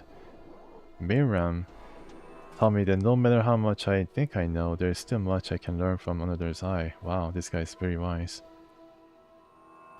Is there an option for me to laugh like Beavis and Butthead? Ebbet is silent for a moment, then she walks slowly over to you and touches you on the cheek. Oh child, she sighs, you'll be a master sorcerer one day, you will. You have the knowing of it, yet you've come to old Mebeth for help you have. How could a midwife teach such a one? Much, Mebeth. I want to learn all you have to teach. Wow, man, it's like a experience galore. There is not a night nor sun, as you know in Sigil, just the top and countertop, and this is brighter and darker. Oh yes, yeah. I guess it doesn't really matter. Yeah, it was pretty cool to actually remember that there was a day-night cycle, some such. I guess it doesn't really have any particular influence, but it was aesthetically it's pretty cool still. But yeah, in Sigil it's a different plane of existence, so there's no night nor sun. Just the mist that gets brighter and darker. I see. So you will walk the path then. Bebeth pauses. Well, first things first. Firstly, just having the knack for the art isn't enough. You need some means of giving it focus. Usually spells. The spells are usually in a book, so the art demands you have a spell book, or it's like a 4. You can cast spells. Can you read? Yeah, I can read. Then let's test it. Can you read this? Bebeth draws forth a small tattered card. It looks like a recipe. Examine the recipe. Do I need to get tested on this? The writing on the recipe swims before your eyes. Each symbol twisting out of focus whenever you try and read it. Almost instinctively, you relax your eyes, allowing them to take in the page all at once, and the symbols suddenly bleed together. The recipe line lists measurement, ingredient. It appears to be some minor divination. I guess if you have a really low intelligence, this would be like her or their moment. This is a minor divination, isn't it? It looks like it's a spell that allows the user to see the nature of an item, to see whether it's enchanted or not. Mebeth's eyes widen. Who are ye to test all Mebeth so? Are you some fiend? Mebeth is best mage? Mage trainer, okay. Let me give you that very useful earring. Oh yes, yes. Also have an earring too that I should identify. What's wrong? Well, not expecting it, was I? She nods at the recipe, then tucks it out of your hand. Why do you say it's written in the language of the art? If you're not a mageling yet, you should be all a swamble, jumble, or mishmash. She snaps her finger. Yet, clear as crystal, you pluck the sense of it right up. Mayhap you tell old Mebeth why that is. Maybe he's recalling his previous life. I really don't know. I just knew what was said. Or else a natural gift you may have. No matter. You've just shaved seasons off of your learning. Ye have. Mebeth harumphs. And I have been looking for someone to handle the chores around here. I had. Maybe just as well then. If you need help with anything around here, you can still ask. It's the least I can do in exchange for you teaching me. Okay, alright. No, don't worry yourself about that. Here she frowns. Yeah, you can read spells, fair enough, but spells are no good to you without a book to put them in. Do you have one? Ebeth glances around the hut, then she catches sight of the black barred picture frame you made. She picks it up carefully and studies it. This will do. That thing, just a frame. Ah, but so are ye, child. Still holding the frame, she picks up one of the starched rags you got from Griscoll. The yank, she pulls up the greenish starch surface film. She flutters in the air like a wispy bit of cloth. Whatever Griscoll uses in the wash, it works better than curing. Stretching and stoning does on a normal rag. Can afford parchment, I can't. Parchment. She takes the starch film and pulls it over the black barbed frame, latching the rag's edges onto the hooks around the frame until it looks like a small greenish black painter's canvas. Is missing something? Well, it needs something painted on it. She knows I or written on it. She takes the tankard of ink you've given her and sets it down next to her. She dips one of the fingernails into the tankard and draws it out, mumbling to herself. She begins to scratch symbols onto the frame one by one, still mumbling to herself. Wait, all's done. Mabel stands, drying her ink-stained fingernail on her robe. She tilts her head, regarding the strange framed page in front of her. A page for your spell book it is. She indicates you should pick it up. Wow, so in the end, everything was just for you to get the book where the spells are written. Yeah, so basically you did this for yourself. A new mage. Inside your spellbook are your recipes, your spells if you will. As long as they sit in the book though, they're just words. She taps her head. The art demands you pluck the magic out of the book and put them in your attic, your head, before you can tap their power. 1. You put them in your attic by stunning them, memorizing them. You usually need to rest before you can do this though. Any questions? No, I think I understand the basics. Oh, no questions, eh? Well, now you should have questions. You know all's about how to memorize spells, do ye? You're a sharp one. You don't need to any more Mabeth wars of gobbling up your precious time. You're a master sorcerer already. I can probably read the manual. Forgive me, Mabeth, I meant no questions on what you said. Please explain how to memorize spells. I guess you can memorize spells by going to the spell option and then dragging the spells one by one to the left side. Okay, so if I need to do this before I go to sleep. Okay. So here's a dark of how you memorize the spells. Pick the spells you want to stick in your head from your spellbook before you go to sleep. When you wake in the morning, there'll be a buzzing in your head like flies ready to be let out. How many spells can I cast? You can cast only one, may have 2 spells or 4 needing to rest again. As a tiny fleeting mageling, there isn't much room for your attack.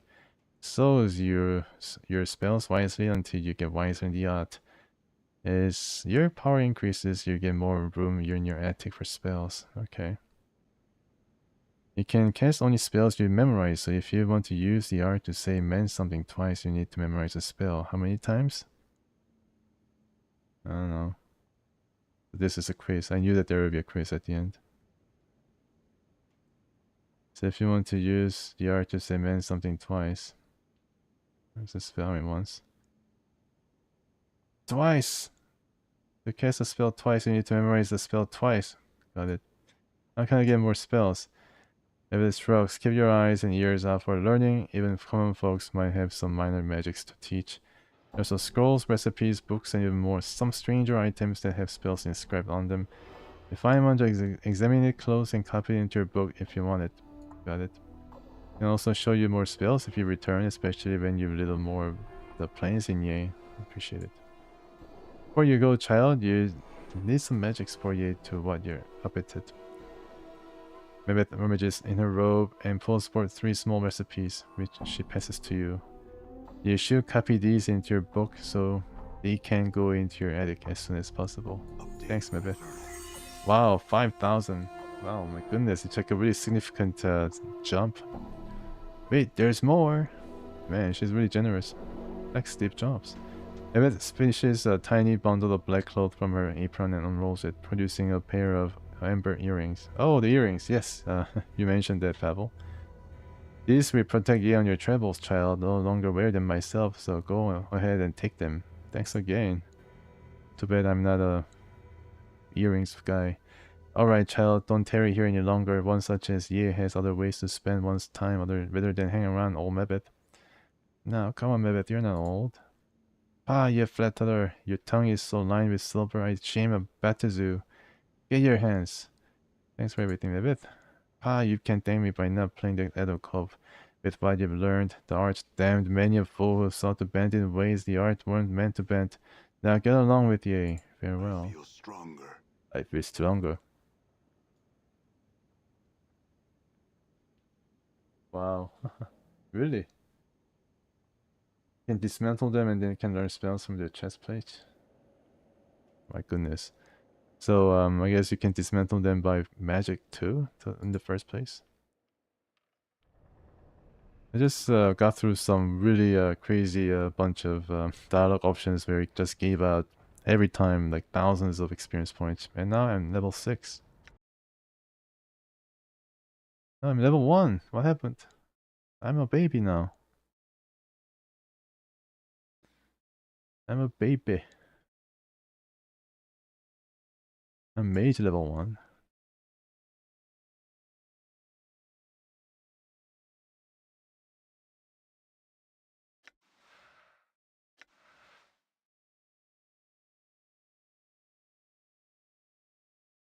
Oh yeah, yeah, yeah. I remember that book. That's very cool. I'm level 3 mage. Okay, so what happened to my other previous experience? Is this still there? I guess still there.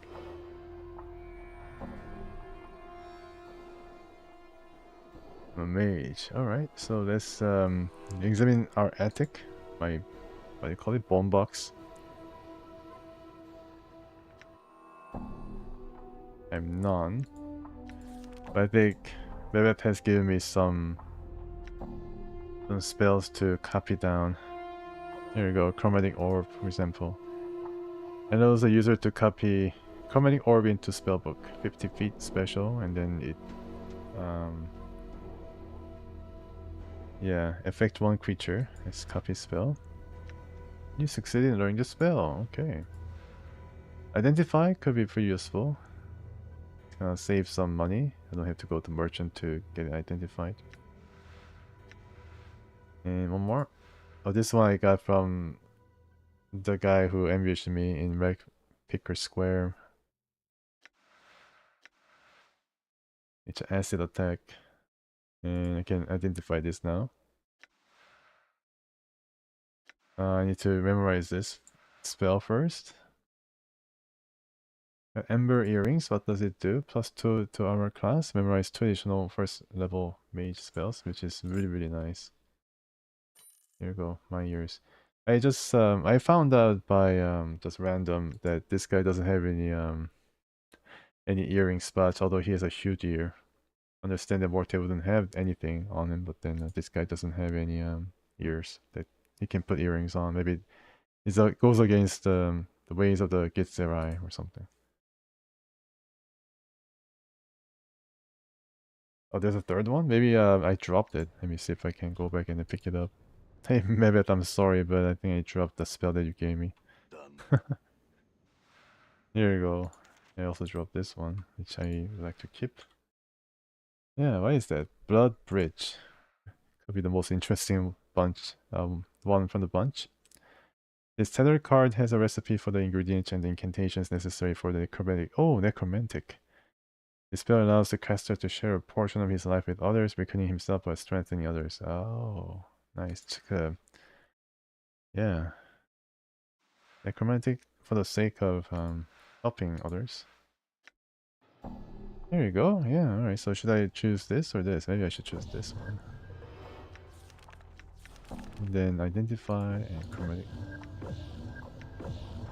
There we go. 2 each. Alright, yeah, I could do 3. And this is not really a damaging spell, but it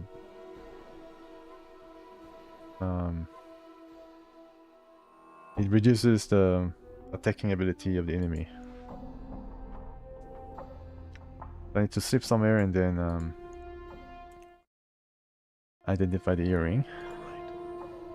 Can also probably sleep here too. Make the most of the visit. Can I rest here?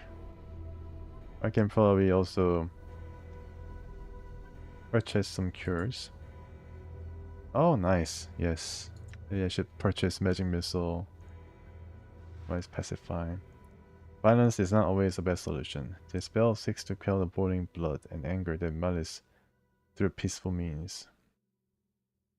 Are they going to stay permanently peaceful?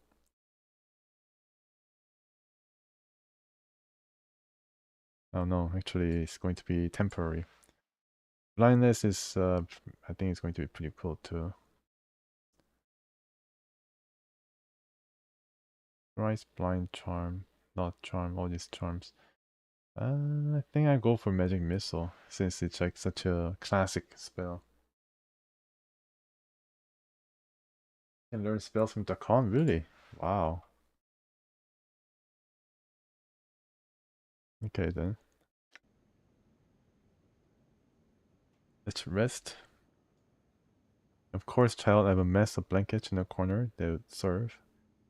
That'd be fine, thank you. Right. So I now know how to use magic. There you go. Raise dead. Oh wait, not this one. Yeah, here we go. I will hear you. I will hear you. Okay, so let's confer with Dakan. Learn the ways of Zartimon or something.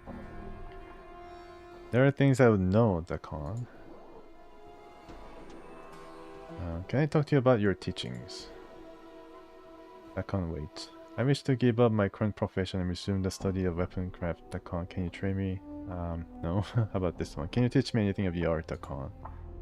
Know that the way of the people is not the same as the art you have come to know. It is not the energy that gives strength. It is knowing the self that gives strength. The teachings of Zartimon speaks of such things. Is it a Pokemon? Would you teach me the way of Zartimon, Dakan? Do you know what you have asked? The texture of Dakan's blade flows until it becomes a stone. To walk the path of Zartimon, you must know of the people. The knowing of such things by one, now the people, is a difficult matter. There are those not of the people who have heard the way of Zartimon, but they do not know the way. Okay. Dakan, I want to know of the people and know Zartimon's teachings. Wow. Man, this game is like really flexible. This is Dungeons and Dragons 2nd edition. I guess they really stretched the limitations of what is possible with the rule set. Very impressive. Can change from fighter and mage at will. I know the people and know Zartimon's teachings. I believe there's wisdom to be learned in such things. Okay, let's just butter him up. Let's butter him up. Know that I have heard your words and I shall test them. To learn, you must know the people. To know the people, you must know the unbroken circle of Zartimon. I'm pretty sure there's going to be a quiz after this. Dakan holds up the stone disc in its position and his spider-like fingers hook into its sides. There's a click, and the plates of the circle slide into a new configuration. He reverses the motion, sealing the stone. No, the first circle of Zartimon is open to you. Study it, and I hear your words. I will read the first circle then. In the meantime, I had other things I would know. Okay, ask you about our travels and other questions. Never mind. The silent triple class. Yeah. It's very unique. Very unique. It's dark now. It's fine though. Okay, so now I can access the journal. Or this circle. The first circle at least. You mirror the motions that the Dakan made upon the circle, and the plates give way at your touch, the rings sliding into a new configuration. Upon the rings are a series of symbols. The script is like no writing you have ever seen. It's a series of interlocking geometries with circles predominating. Just looking at it, you know the symbols and know you can read them. I read it. Know that we are the first people. Continue reading the symbols. Once all was chaos, the first people were thought drawn from chaos. When the first people came to know themselves, they were chaos no longer and became flesh. Alright, sounds like Bible.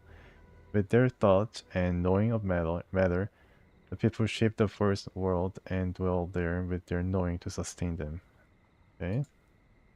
Yet the flesh was new to the people, and with it, people came not to know themselves. The flesh gave rise to new thoughts, greed and hate, pains and joys, jealousies and doubts. All of these fed on each other, and the minds of the people were divided. In the division, the people were punished. The emotions of the flesh were strong, the greed and hate, the pains and joys, the jealousies and doubts, all of these served as a guiding stone to enemies. In becoming flesh, the first people became enslaved to those who knew flesh only as tools for their will. No, these beasts were the Illithids. Oh, yes, the mind flayers, right? Yeah, they're also psychics. The Illithids were a race. They had come not to know themselves. They had learned how to make other races not know themselves. They're like the brains. They were tentacled ones. They lived in flesh and saw flesh as tools for their will. Their blood was as water, and they shaped minds with their thought. When the Illithids came upon the people were people no more. The people became slaves. The Illithids took the people from the forest world and brought them to the false words. It's a bit of a tongue twister. As the people labored upon the false words, the Illithids taught them the way of the flesh. Through them, the people came to know loss. They came to know suffering. They came to know death, both of the body and mind. They came to know what it is to be heard of another and have their flesh consumed. They came to know the horrors of being made to feel joy in such things. Okay, so I think he's gonna tell how they came about, how they maybe outlasted and overcame such a situation with Illithids that had enslaved them. And this is like telling of the story, telling of the origins of their people, and you also learn some magic in the process, I guess. The unbroken circle is the knowing of how the people lost themselves and how they came to know themselves again. Alright. This small round stone is the unbroken circle of Zartimon, and I think that is finished. Alright, so I read it. What happens now? Do I have more magic? More magic, please. No, I don't have more magic. Okay. Let me see if I did something wrong here. I cannot part with that. Okay, you keep it. Oh, did I choose something?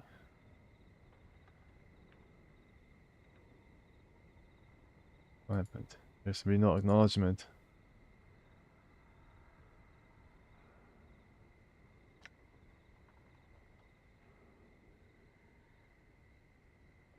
Reading.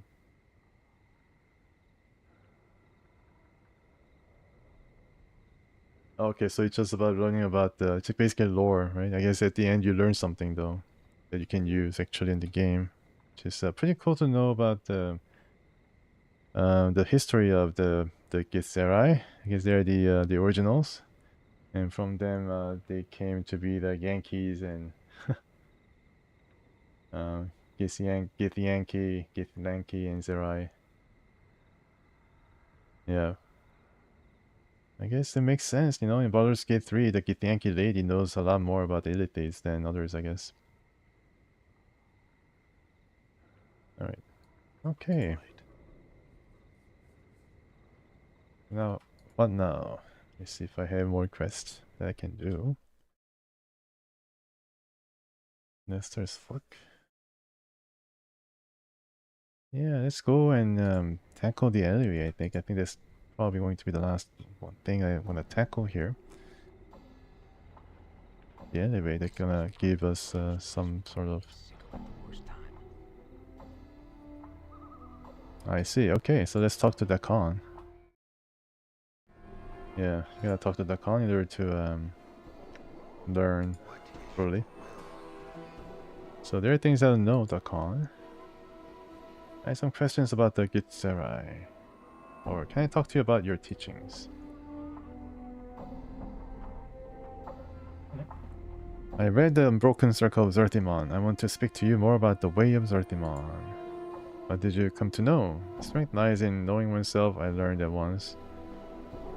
Someone does not know themselves, they're lost. They become a tool for others. Yeah, I guess I should choose this. Okay, you have come to know the first circle of Zertimon. You now only see the words of Zertimon, you have come to know them.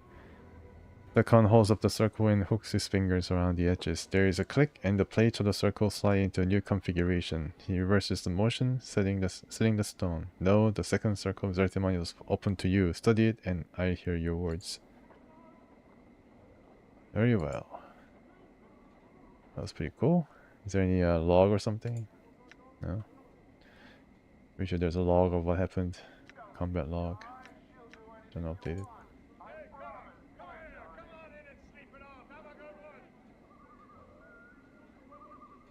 Oh really? Okay. Wisdom high enough to be present.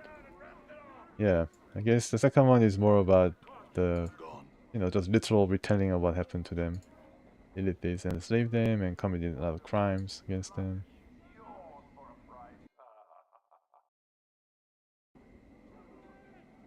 Let's check what is going on.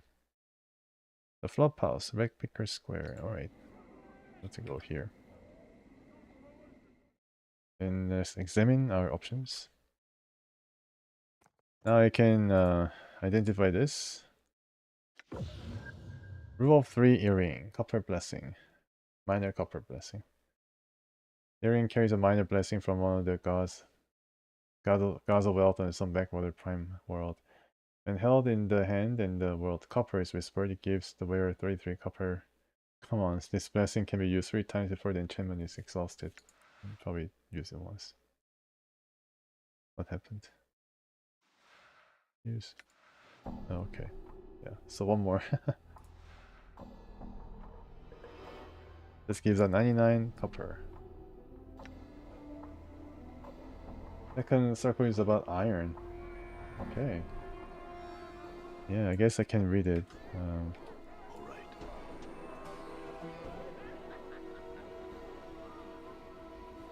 Be pretty interesting.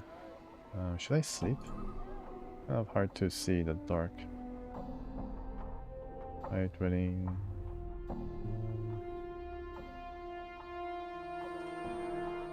Oh, here you go. Northeast. Yeah, so these guys are all still around and they don't sleep. Okay, look here.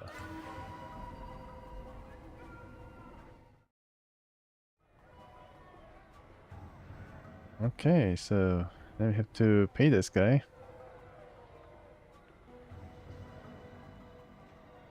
And then now, save here and then see if I can... I don't know, maybe I can reason with Rotten William or something to move away from this area. I'll need to see whether I can 2x3, I guess. Let's try that. Thing is, can I change this guy? Yeah. I can probably change him to the mage.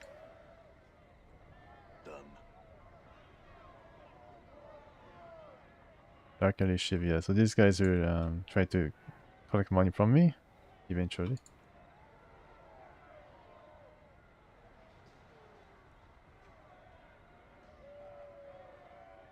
Check. Razor Angel. I wonder if Crystal can offer me some help here.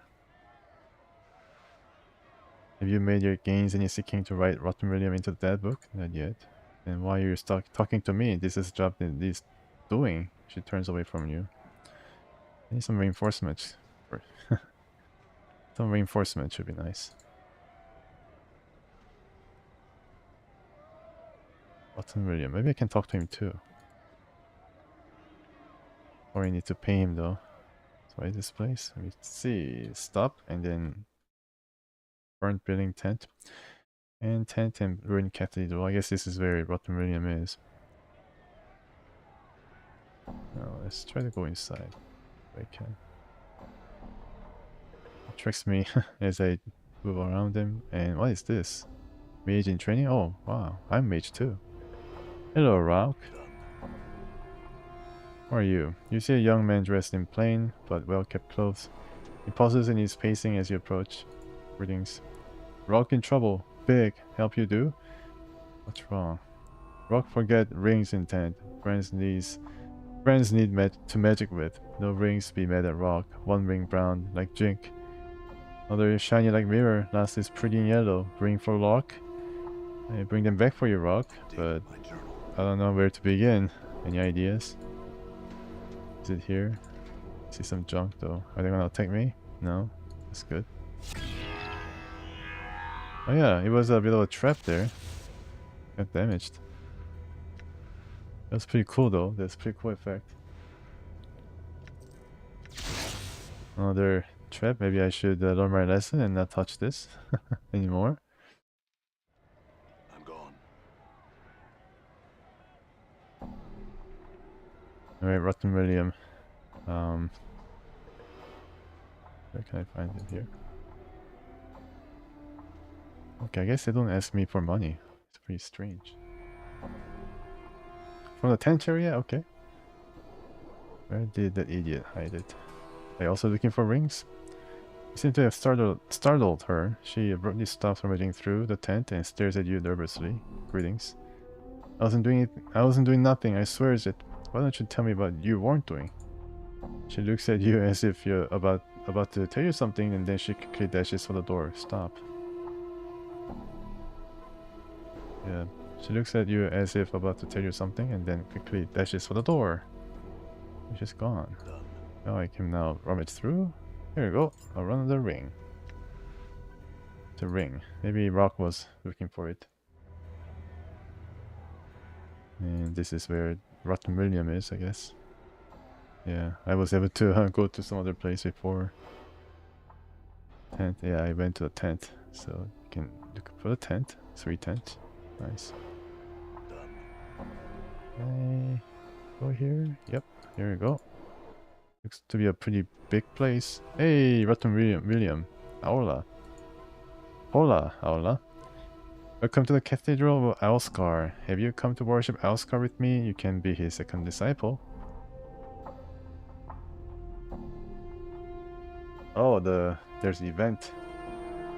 I come seeking counsel concerning a box and a fiend. Oh, it's open street? Wow, okay. Why are there no other disciples of Elskar? Over the years, I have had many disciples. Unfortunately, they have all disappeared. It's quite frustrating, actually. As soon as they become initiated, I never see them again. Lately, there has been a rumor going around that the lady herself is the cause. Now, no one comes by anymore. You are the first soul I've seen stop by in a long while. Tell me about Alskar.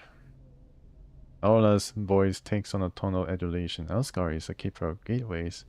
Within Alskar lies the power of portals, doorway, and opportunity. Sigil, also known as the City of Doors, used to be the home of Alskar until it was cast out by the accursed lady. Now there are a few worshippers of Alskar here because the lady forbids it. There is soon change, however, as I help the people to see the greatness of Alskar. She cannot stand against the will of the people. Alright, let's go the disciple. Wonderful! It's been so long since the last person asked. Allah makes you perform a series of complex rituals and then says, "You're now disciple of Alskar. Go now and spread the word of denizens, or to the denizens of Sigil, so that all may know the glory of Alskar." Very well. Okay, no experience point. Maybe I did something wrong. But seems to have fallen into a deep trance. Every so often you hear him sing praises to Alskar. I have this box I want to ask you about Alskar. Or Aola. Yes, well, I need to spread some message to these guys. No. Right. Okay, let's go back and then see if I can ask him about the box. Here we go. I come seeking counsel, O great Aula, concerning a box and a demon. You explain to him your predicament. Aula seems to consider things for a moment, and then speaks to you. I, a humble disciple to the great Alskar, can indeed help you. First, you must relinquish the box to me. Okay, give me the box. Aula places Voidor's box within a wire pyramid-shaped structure, and then mutters a prayer to Alskar. Family shimmering of a portal soon fills in the sides of the pyramid. Aladdin casually reaches through the portal and flips open the murderous box.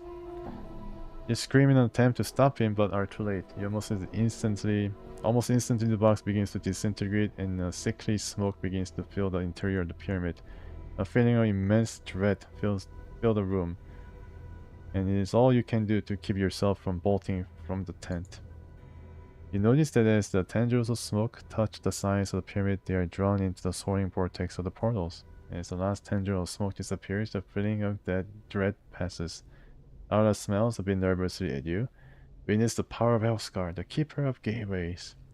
So he was able to transfer the essence of the dread that was within to other places. And maybe we can beat this source of evil later down the road. I am sure a fiend of such power that requires so many spells to contain it have no problems making its way back here. And when it does, it's going to be looking for you. I have taken that into consideration. You see, each side of the pyramid contained a portal to a different plane. In effect, I scattered its essence far and wide across the multiverse. Did you know that there are races out there that consider demons a sort of delicacy? He begins to chuckle softly as he reaches into the pyramid and then sifts through the ashes of the box, removing the gem that was attached to it. Payment for my services. I use this to help rebuild my beautiful cathedral. Get the gem. You have more than earned it. Very well. Update my journal. Cool.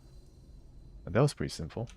Yeah, at the end of the quest was basically, once again, a series of steps that was quite interesting. I mean, the writing actually delivers it through and through, although you don't really see what happened. And the writing actually does deliver it, relay the information, you know, quite a... Here's what I'm reading. Okay, yeah, this guy. Yeah, it's quite a compelling writing, so... Okay, so I save first. Save. I'll talk to this guy. No, you cannot change Nameless one's party. Why? I want him to stay a bit behind, but I guess you can't. You just can only change the order of the other party members.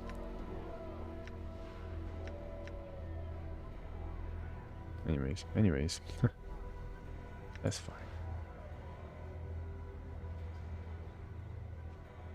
You see a hard-edged man.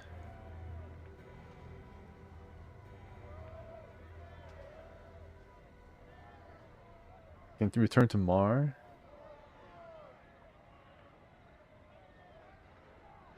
Oh, okay.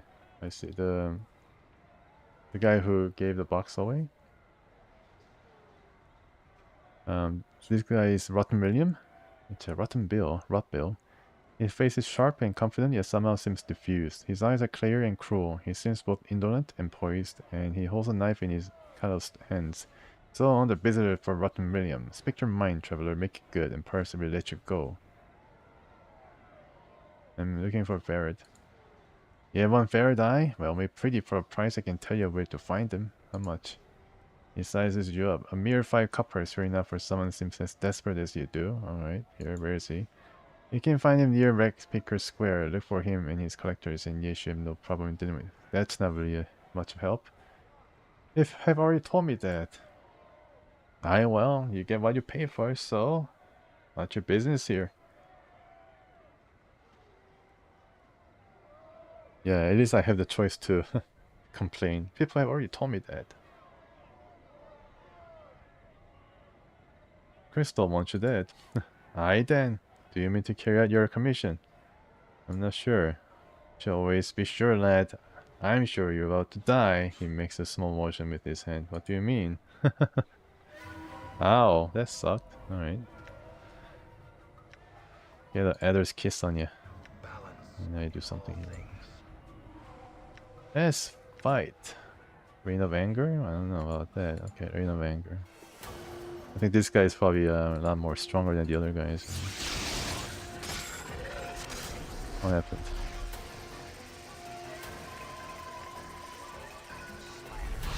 Yeah, so I mean, I'm gonna make Forte the concentrated, the focus of attention from these guys while I can it dead?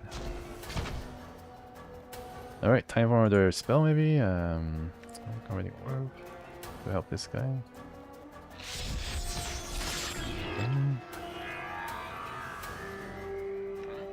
He's dead? Alright, good. Let's help this guy now. Wow, everything's like red now. Like Armageddon from Heroes of Might and Magic. Alright, we're doing pretty well here, sirs. Power of 1, let's... Yeah, it seems that the spells are like almost instant. As soon as I cast it, they activate it, which is pretty nice, I guess. Can I use more of these? Yes, let's do that. So this guy is going to be angry and not going to attack my guy. I need some help here. I need some help. And you too. We have extra. I guess. I mean, it's. I don't know. I wish I had some dialogue options, but Rotten William here didn't give me any choice.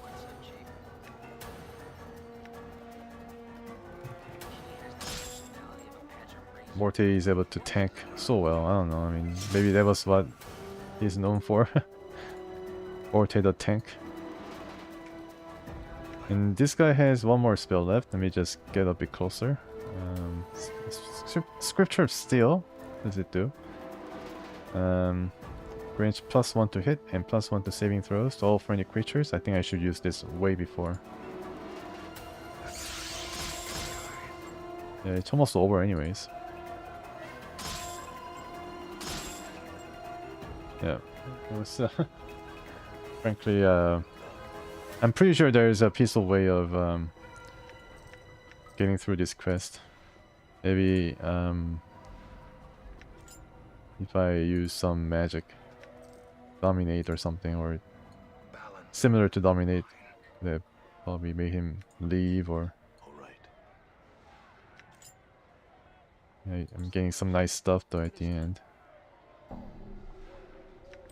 There's more guys, of course. Yeah, more guys hiding and about to battle me. I think these are still Rotten Williams men, Dark Alley Shivs, I guess.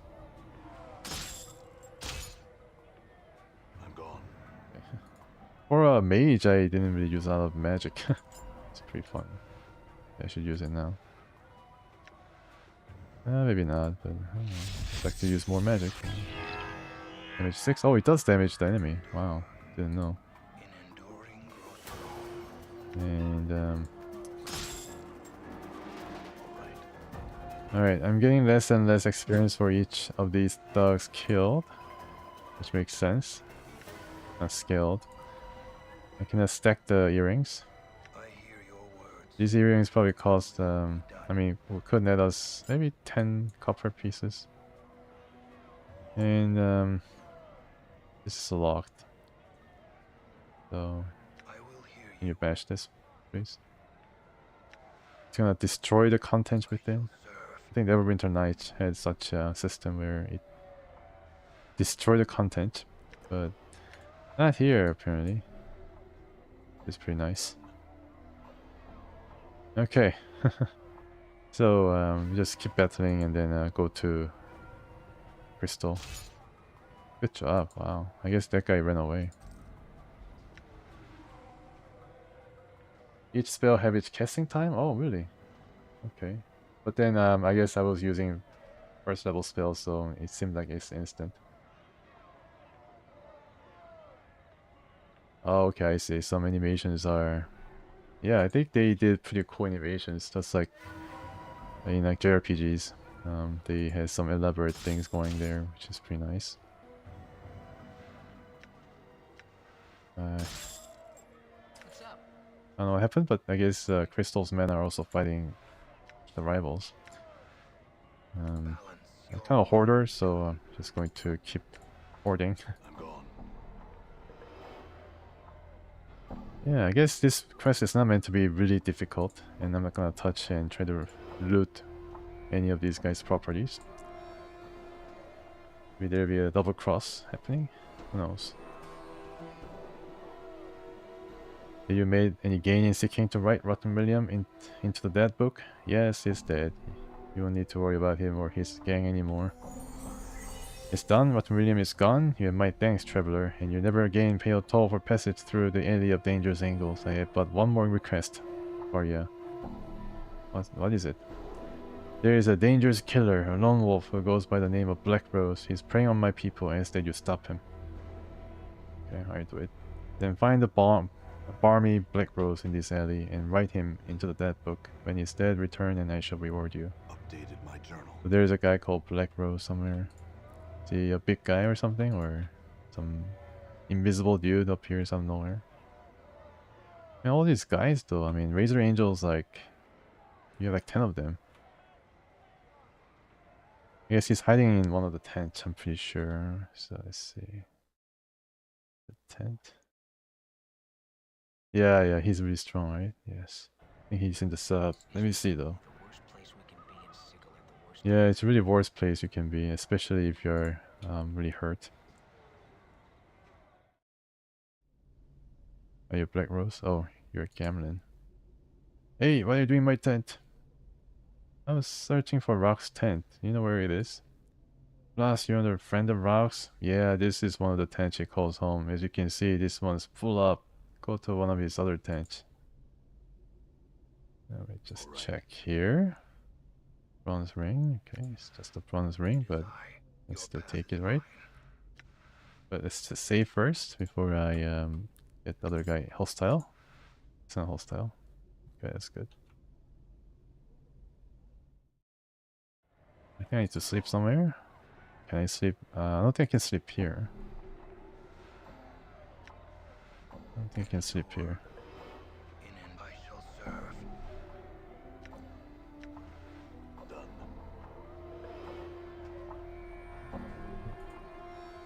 Can I sleep in the tent?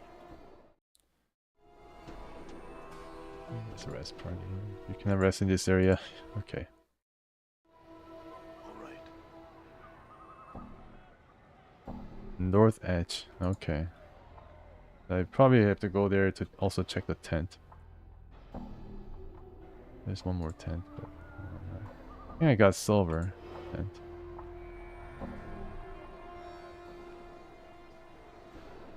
Oh, nothing. Yeah, there's some. Maybe they can help me. The Razor Angels. Hey man, these guys are coming to get me. Can you fight for me? Can you help me fight these guys? No? Can you help? Fight! Fight them off! Because they're kind of stupid. Yeah, it doesn't really do anything. Kind of weird. Rusty dagger, okay. I think there's just one costs only one copper per each. And let's check here. Ah yes, gold ring. This is for Rauk, I think. I hear your word. I shall serve. And you cannot sleep here.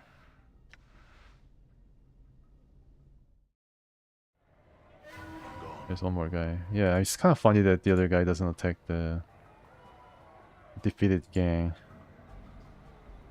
It's kind of funny. Yeah, I think I sleep first and then come back to fight Black Rose. Oh, what is going on? The Lady of Pain. LOP herself.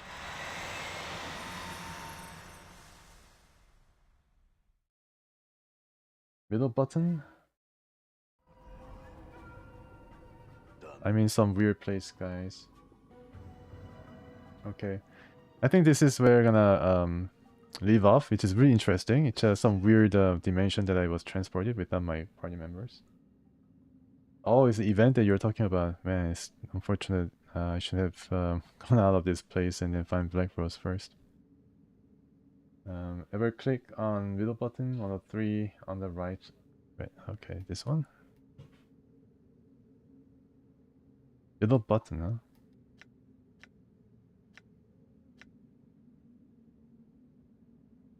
guess you can pan the map by grab holding it onto it. But that's pretty cool. Yeah. But this is an event, a special event, and I think it's a good time to jump off. Yeah, so it's very interesting. Very interesting so far. Chock full of different details and things. This is going to be pretty interesting too. Lady of Pain has approached and transported me to this place. And I don't know what happened to my party members. Maybe Morte is my pants or something. But yeah, I come back on Wednesday and continue the adventure for Nameless 1. Now he's a mage in quick loot. Oh, okay. What's the holdup? Yeah, what's the holdup, he says. It's pretty funny. I think if you're transported to this place, I think you'll be also kind of, not really wanting to go out too quickly. Quick loot. It brings panel where all the items lying on the ground appears. Really? Okay. I tried that out. Holdup. Middle button and one of the three on the right edge of the table. Oh, this one. Quick loot. Yeah, okay. I tried that out. How to play. Okay, that's cool too. Alright guys, I'm really thankful for you guys for visiting my stream once again and Holdup? giving me tips. Thank you, Pavel, for your wonderful contribution to making, helping me making sense of this, making heads and tails of what is happening. Yeah, so far so good. I mean, now he's a mage and he's gonna get more spells and have to memorize them. What's the holdup? Next time I'm gonna come back here and then just continue the journey, and get more experience and maybe hopefully join the rest of the parties as soon as possible. So I hope you guys have a wonderful rest of day, wonderful rest of night, and Tuesday I come back on Wednesday. Yeah, once again, thanks for coming and really appreciate it. I see you soon. But goodbye for now, though. Take care, everyone, and see you soon. What's the holdup? What's the hold up? All right.